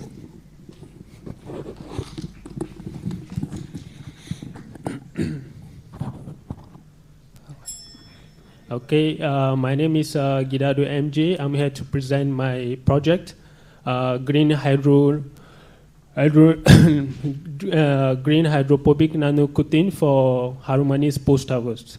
So basically, when fruits are harvested, they undergo a series of post-harvest processes like handling, sorting, transportation, and storage before it reaches the consumers. So along these processes, two significant factors usually affect the yield of fruits. Like we produce 90% of fruits, but before the fruits reach the consumers, it will be like 15% or 20%. So along this process, two significant factors affect the yield of harum manis mangoes. These are anthracnose disease and water loss. This anthracnose disease is caused by microbes, while the water loss is as a result of transpiration. What I mean by transpiration is the transfer of moisture content from the fruit to the environment. So these two issues affect the yield and the quality of the fruits. So common control strategies used to mitigate these issues include synthetic fungicide, packaging materials, and edible coatings. So, however, these methods have setbacks and limitations that reduce the effectiveness of the methods. So, to address this issue, we developed novel treatments, the green hydrophobic nanocotin from plants, natural products. So this coating has three properties. One, hydrophobic properties that will help to reduce the water loss. And the second one is antimicrobial property. This antimicrobial property can mitigate the anthracnose disease, while the third one is the antioxidant property. This antioxidant property will help to extend the shelf life of the fruit through the supply chain until the consumer. So, as you can see, as illustrated in the figure, this is how the coating works. So when we apply the coating on the fruit, so it will form a hydrophobic layer. This hydrophobic layer will protect the fruit from losing the moisture content, as well as protect the fruit from pathogen attack, like I illustrated in this figure. So we coat this, we coat harum manis with this coating. We stored the harum manis for 21 days. So after 21 days, we got these results. So we compare our coating. Okay.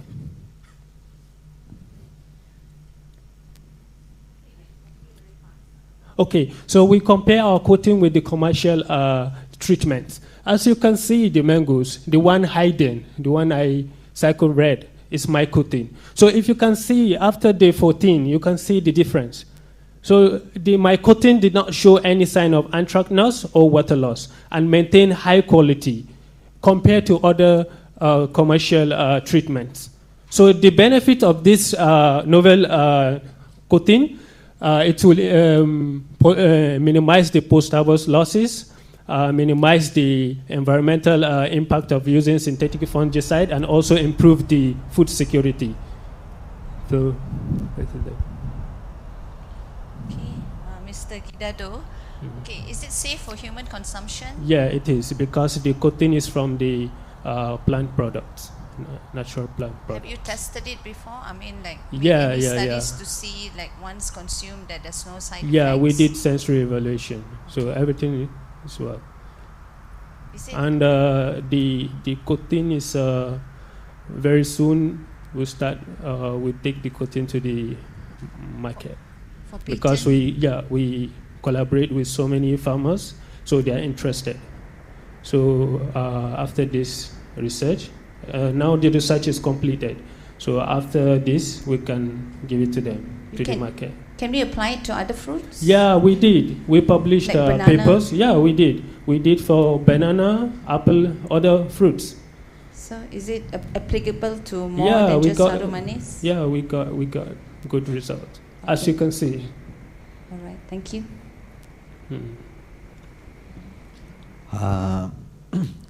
Gidado, how Yes. many numbers of mango, Harumanis mango, have you tested? 182. 182. Yes.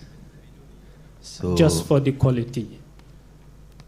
Okay. Because we did for the quality, we did for antimicrobial, we did for sensory evaluation. So just for the quality. So this coating still not commercialized? Yeah, yet? yeah, we arrange everything, so very soon it will be in the market, inshallah. So how much you estimate in terms of pricing compared to the competitors? Huh? Compared to the competitors, how much? Like how much the cost, what? The cost of your My cost? product, yes. Oh, it's cheaper because we use menthol and thymol. Like you can get menthol 3 ringgits, thymol 3 ringgits. You can produce like how many gallons? Yes. So it's cheaper. That's why the farmers need to, yeah, they are welcome with it. Why only now you invent this? Huh? You should have invented this earlier. Yeah, because Harumani is very expensive. So at least if you can use this coating, I think to be okay. You said just now the Harumani is very expensive. Yes. So when we apply the coating, we can sell the Harumanis more expensive. Okay, wait. No. You know what? That's why this coating has antioxidant property. You know why? Because the antioxidant of this coating will be able to extend the shelf life. Let's say we want to transfer the Harumanis from this country to another country. The ripening process is fast. So this coating will be able to reduce the ripening process, so that when the mango reach the country, the destination, it will be in a good shape. So now I buy Harumanis. I want to keep it and eat it maybe next week. If I apply this coating next week, it will be the same. If I want after 2 weeks, 3 weeks, but if I did not apply this coating, after 3 days, you know what is going to happen. So after this, we can sell our Harumanis more higher. Yeah, you Do can you agree? transfer from one country to another. It's okay. Yeah, thank you. Actually, one last question. When do you apply the coating? Huh? When do you apply the coating? Like how? When? Okay, that's why it's post-harvest. So after we harvest, we apply the coating so we can keep as much as we want until when we want to eat or... Yes. That's post-harvest. Before is pre-harvest. Yes. So if you want to buy, I can sell to you. It's cheaper. Okay, I can give you free. Do you want? Okay. Okay, thank you, Mr. Jidado. Okay, thank you. And our last participants, Miss Shazwana binti Muhammad Noor from FKTA, Microplastics in the Breeze, tracing their journey across Malaysian skies. Okay.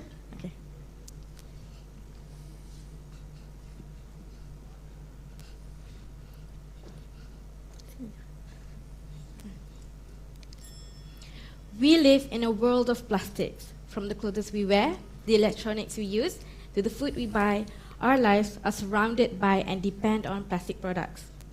Assalamualaikum and good morning. My name is Shazwana and I'm here today to shed light on an invisible but pervasive threat, microplastics in the air. We often think of plastic pollution as an ocean problem, but microplastics have infiltrated our air, posing significant risk to both environment and human health. Microplastics are tiny plastic particles, less than 5 millimeters in diameter. They originate from the breakdown of larger plastic particles or are intentionally manufactured at small sizes for uses in products like cosmetics and cleaning agents. How do these particles enter the atmosphere? Sources are varied. Urban dust, tire wear, construction activities, and road dust release microplastics into the air. Clothing fibers. Synthetic textiles shed microfibers during washing and wearing, which can become airborne. Industrial emissions. Factories and waste treatment facilities contribute microplastics through emissions and improper disposal. These particles are then transported by wind, affecting regions far from their origin. Did you know, according to a 2019 study by Worldwide Fund for Nature, WWF, it was found that an average person consumes around 2,000 tiny pieces of plastics each week, or about 5 grams, which equates to the weight of an ATM card. Can you imagine that we consume an ATM card each week? The health implications of inhaling microplastics are concerning. They can contain toxic chemicals and pathogens. When inhaled, they may cause respiratory issues, inflammation, and even enter bloodstream. Long-term exposure could lead to serious conditions including lung disease and systemic toxicity. My research focuses on quantifying the airborne microplastic in Malaysian airshed and identifying their sources.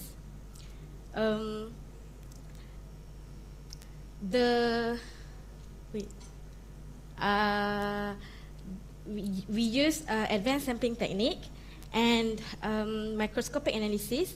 By using this, we aim to map the distribution and concentration of these particles in Malaysian airshed. Airborne microplastics represent an emerging frontier in environmental science requiring urgent attention and action. By understanding the sources, impact, and mitigation strategies, we can protect both our environment and our health. So let's work together to ensure a cleaner and safer future for all. Thank you.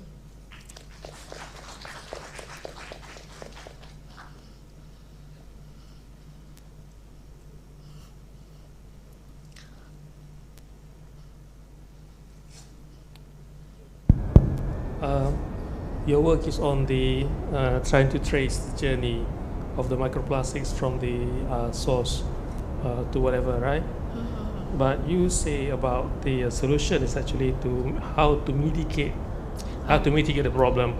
How do you relate that to your research?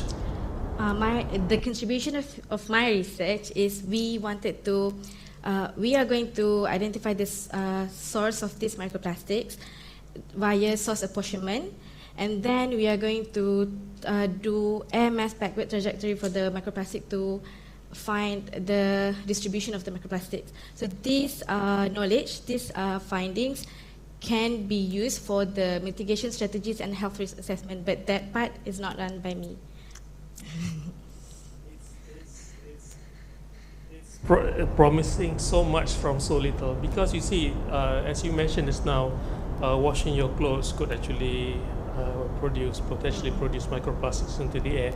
So potentially the source is everywhere. Then it's not about, then you have to talk about, to mitigate, you have to actually must have some sense of control and so on and so forth. But it is none of the scope of your research, right?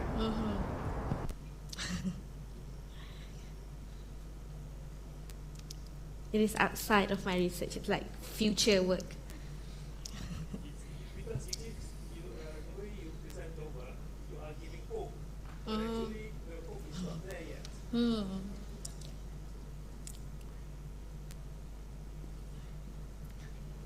Thank you for the question.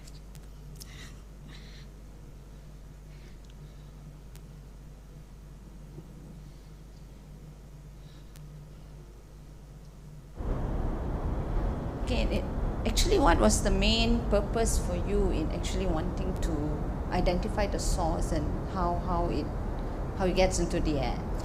The microplastics studies in Malaysia are saturated for soils and water bodies only. Like for atmospheric microplastics, it's rather new.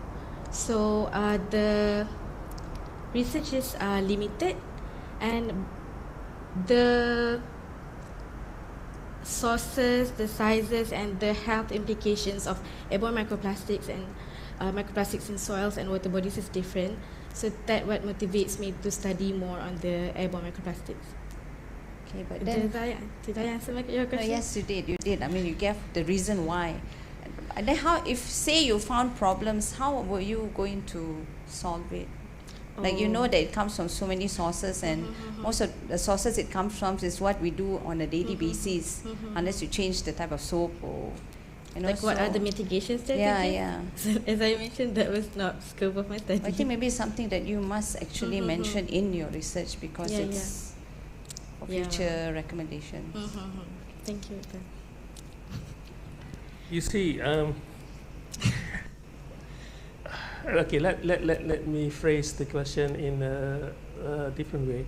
If you were to be given a choice, which area to research on, forgetting about what you're doing now, what would you do in terms of microplastics in the atmosphere?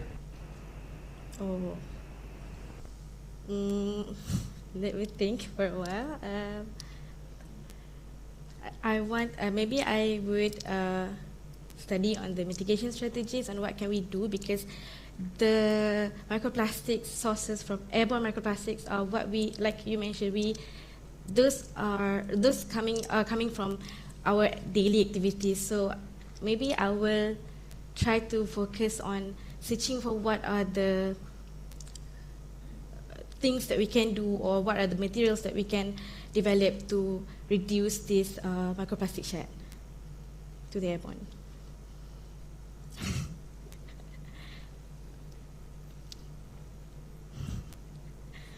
Okay, thank you, Ms. Shazwana. Thank you, everyone. Okay, ladies and gentlemen, with the end of the final presentation just now, it marks the end of today's 3MT competition. Hence, Prof. Hamid, you would like to give some words in general or no need regarding the presentations just now? Just in general.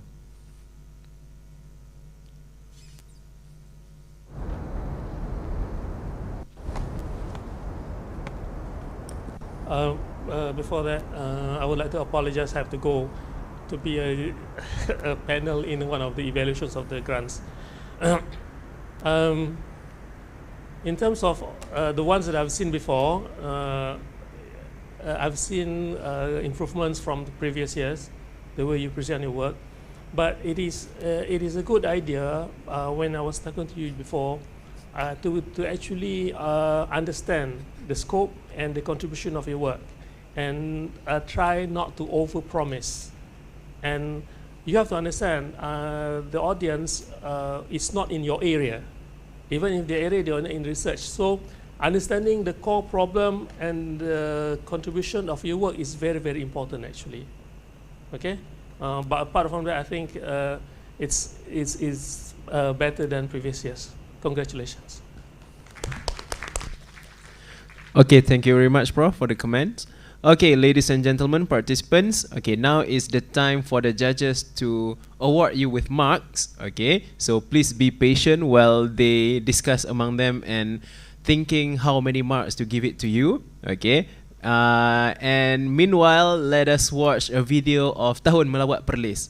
Alright, enjoy.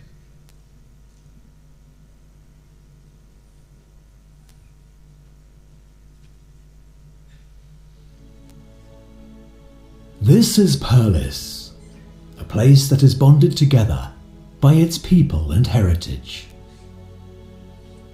where stories of old come alive through its beauty and rustic charm. There is something that makes this land an unforgettable escape for those who visit, making it one of Asia's best-kept secrets. Getting here is a breeze via the many modes of travel from anywhere in Malaysia. We know ensuring a smooth journey is as important as the destination. Perlis, an alluring destination that offers every traveller a special moment to experience. An eco-traveller's dream. Experience a journey that awakens the senses for all those that dare. For the even more adventurous, venture into Kelam Cave, a cave system through a limestone hill that has been in the making for millions of years. A rock climber's paradise that scale the sides of Ketteri Hill and breathe in an atmosphere of adventure that is unique to this region. If one is lucky enough, catch a glimpse of the uniquely exotic wildlife whilst traversing through their natural habitat. Visit the Snake Park, where visitors can view the many types of snakes and other natural wildlife in a safe environment. Stroll along Malati Lake Recreational Park to relax in a serene environment where the water and trees blend in a seamless surrounding. Perlis is host to an abundance of farmland that grows various types of fruits, where you can also witness firsthand the many products made from it.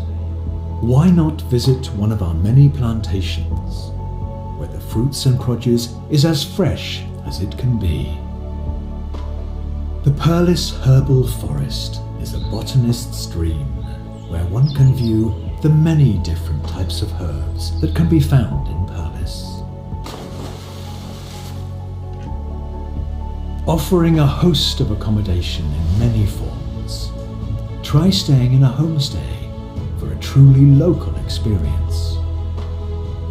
Take a walk along Jalan Kanggar, showcasing a diverse collection of street art and activities that are sure to fulfill your photography collection. Sample the traditional delicacies and a fusion of modern-day delights. Our specialty local dishes are sure to leave your palate wanting more. If you're in the mood for some shopping, stop by the border town of Padang Besar, where there's always something for everyone. Experience shopping under the cover of nature, where the shops are set up under rubber trees, creating an authentic feel of shopping as it was in days past. Kuala Perlis, place where the night comes alive with activities. Located by the seafront, prepare for an abundance of delicacies that cater to everyone's personal taste. Take a quick detour to visit the residence of His Majesty, the Raja of Perlis. Once there, one must visit Masjid Alwi, where religion blends with architecture to emote a sense of calm and serenity, tracing its history back hundreds of years. Visit Kota Kayang Museum to get a feel of our proud heritage. Festivals abound in Perlis. Feel the warmth and culture of traditional games at the East Wind Festival, where you experience the real vibrance of the locals competing and enjoying themselves. If your timing is right, witness the scenes at our annually held longboat racing at the Water Festival. Feel the highly charged atmosphere that will leave you cheering for your favourite team. Experience Perlis, a truly magical place that emotes a sense of love for nature and the environment, that comes together with a blend of tradition and history that transcends time. A destination like none other. Welcome to Perlis, Asia's best kept secret.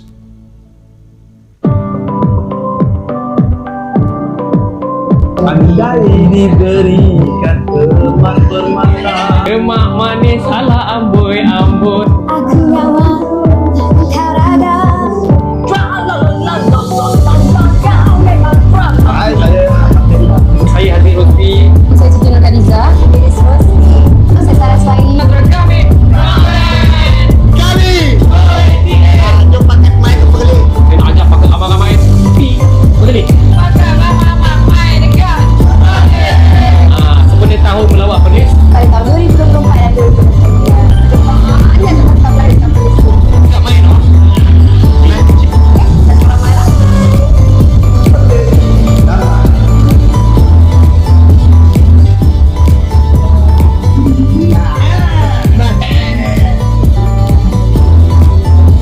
This is a magical place, full of wonders and surprises. This is a place of inspiration, where nature and arts collide.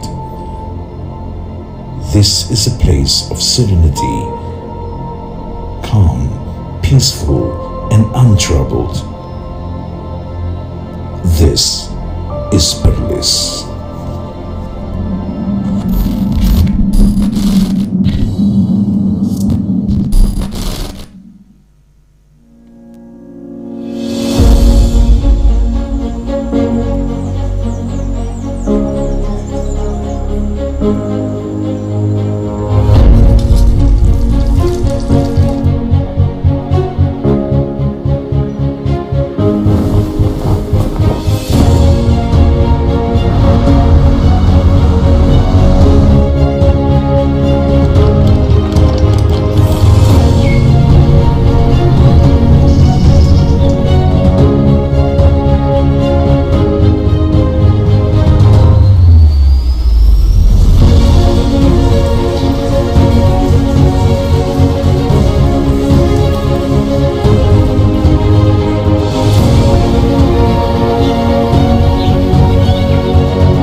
Pearlis Indra Kayangan.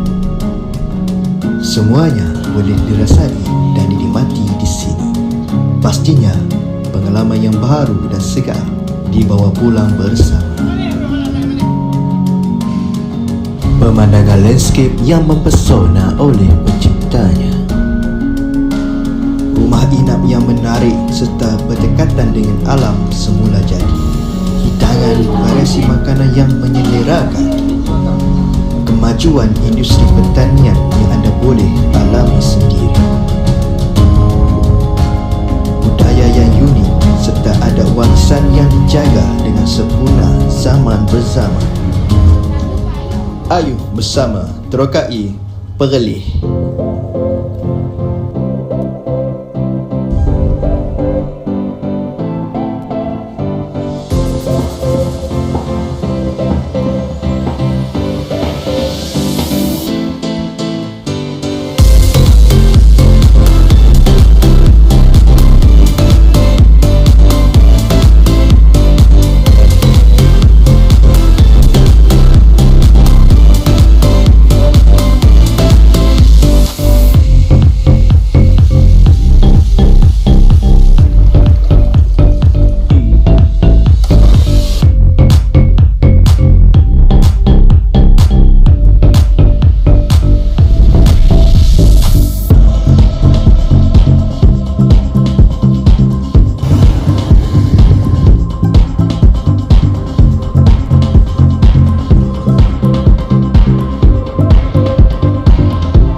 Dan yang paling dirindui adalah layanan rakyatnya yang mesra dan sentiasa tersenyum, membuatkan kami terasa selamat seperti berada di rumah sendiri. Terima kasih, Perlis. Hai, saya Mas Anizan. Saya Fendi Suman. Saya Nafiz Zaidi. Saya Zulkifli Ismail. Saya Widiawati. Saya Syarah Elrania. Saya Nurul Izzati binti Cik Ahmad. Saya sebagai anak jati diri Perlis, saya ingin menyeru kepada anda semua, seluruh rakyat Malaysia, ingin mengajak anda semua pakat-pakat mai datang ke Perlis. Jom melawat Perlis sempena tahun melawat Perlis. Perlis ramai dan berkah. Jom.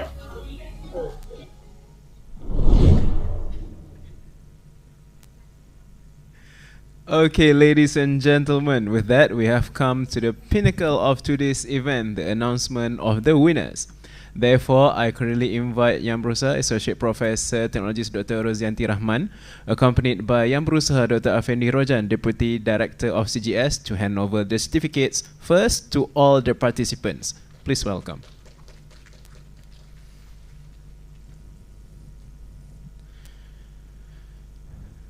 Please welcome Miss Gadir Mohamad.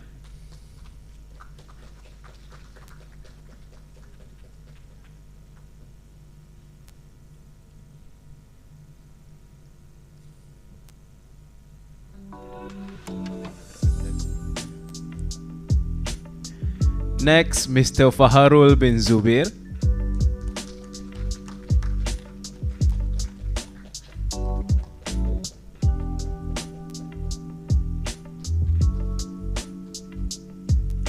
Miss T. Ho Woon.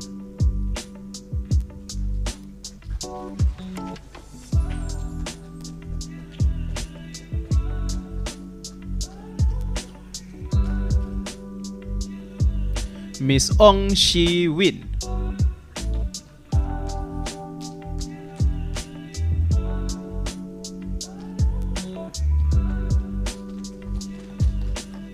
Miss Nur Farizah Nadirah binti Jakbar.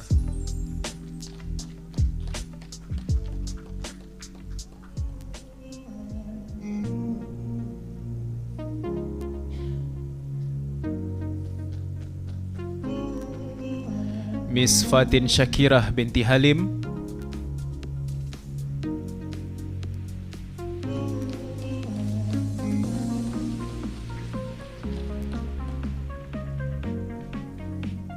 Miss Shazwani binti Mahmad Puzi.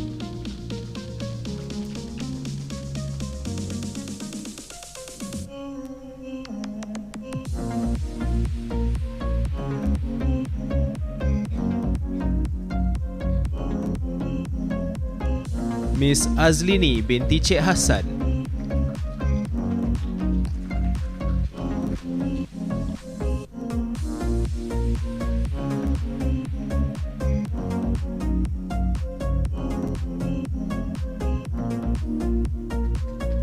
Miss Tasnim binti Sofri.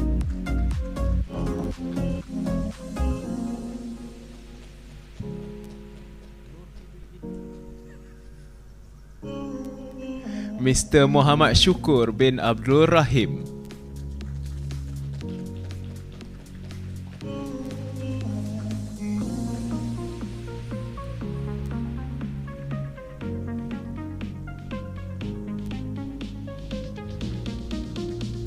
Miss Monisha Devi, anak perempuan Elan Solan Marimutu.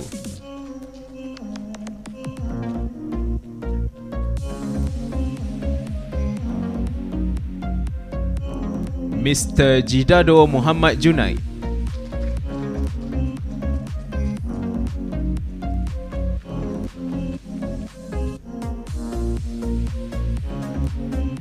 And Miss Shazwana binti Muhammad Nur.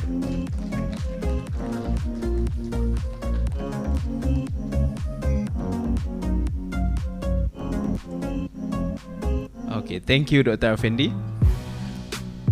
Finally, the moment that everyone has been waiting for, the winners of today's 3MT competition. With that, I would like to invite our head judge, yang berusaha Professor Dr. Hamid Adom, to join Dr. Rozianti on the stage. Please welcome.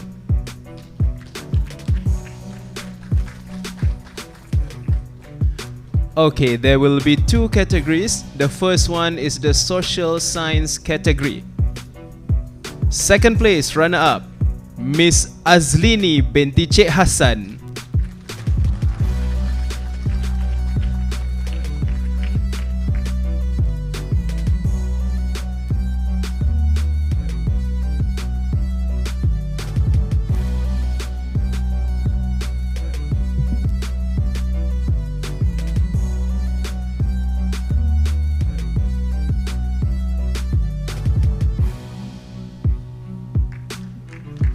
And the winner for the social science category, please welcome Mr. Faharul bin Zubir.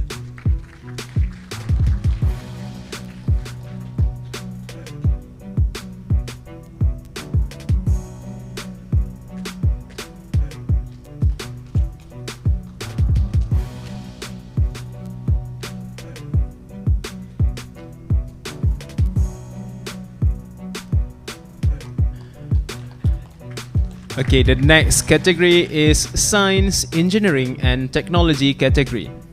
Please welcome the third place winner, Miss Ong Shi Win.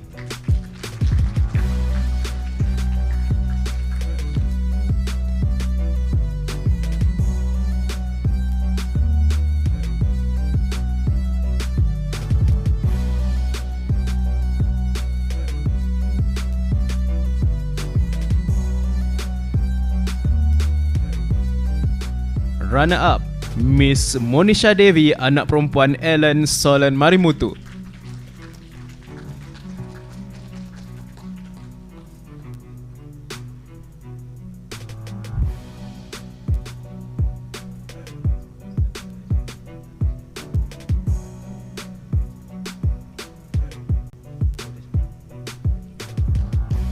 And the winner, Mr. Jidado Muhammad Junai.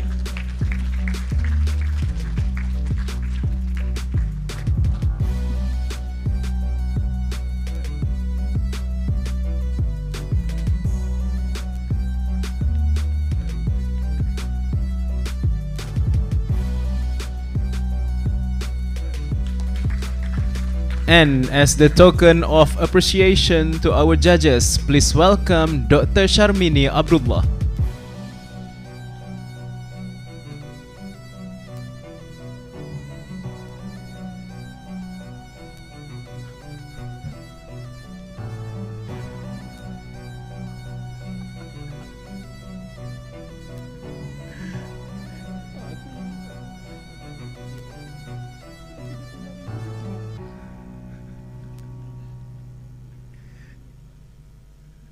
Okay, next one, Professor Madya IR Dr. Syaiful Zamri Abdul Rahim.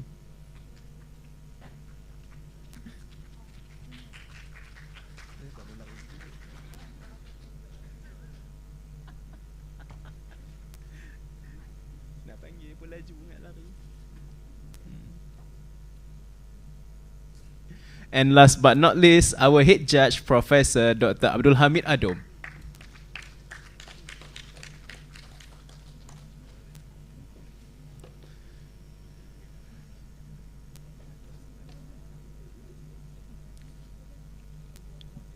Okay, thank you, Prof. Hamid, and thank you, Dr. Rosianti. Let us give a big round of applause to our participants, judges, and the secretariats, of course, for their dedication and hard work in ensuring the success of this year's 3 minutes thesis competition.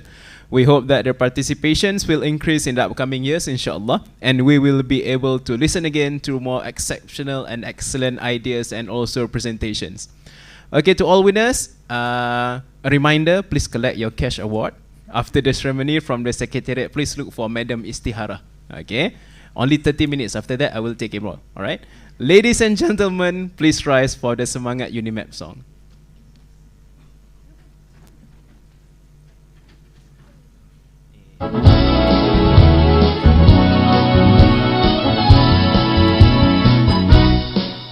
Visi universiti, visi berintegriti, dinamik bangsa berinteraksi, visi kita semua membina jiwa minda, sama semangat untuk negara.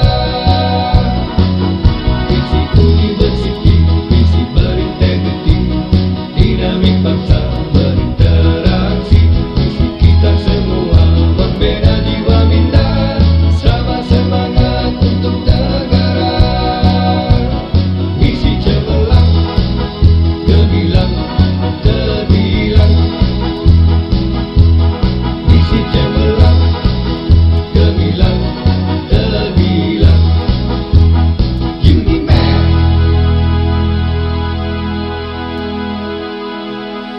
Okay, that will be all from me, your master of ceremony for today. For those who would like to take pictures, you may utilize the space available over here with the judge or with the secretariats. Okay, please do. Oh, okay, winners. Okay, the request by the director of CGS. Okay, please, the winners. With the jury. All right. The winners, bring your prize just now.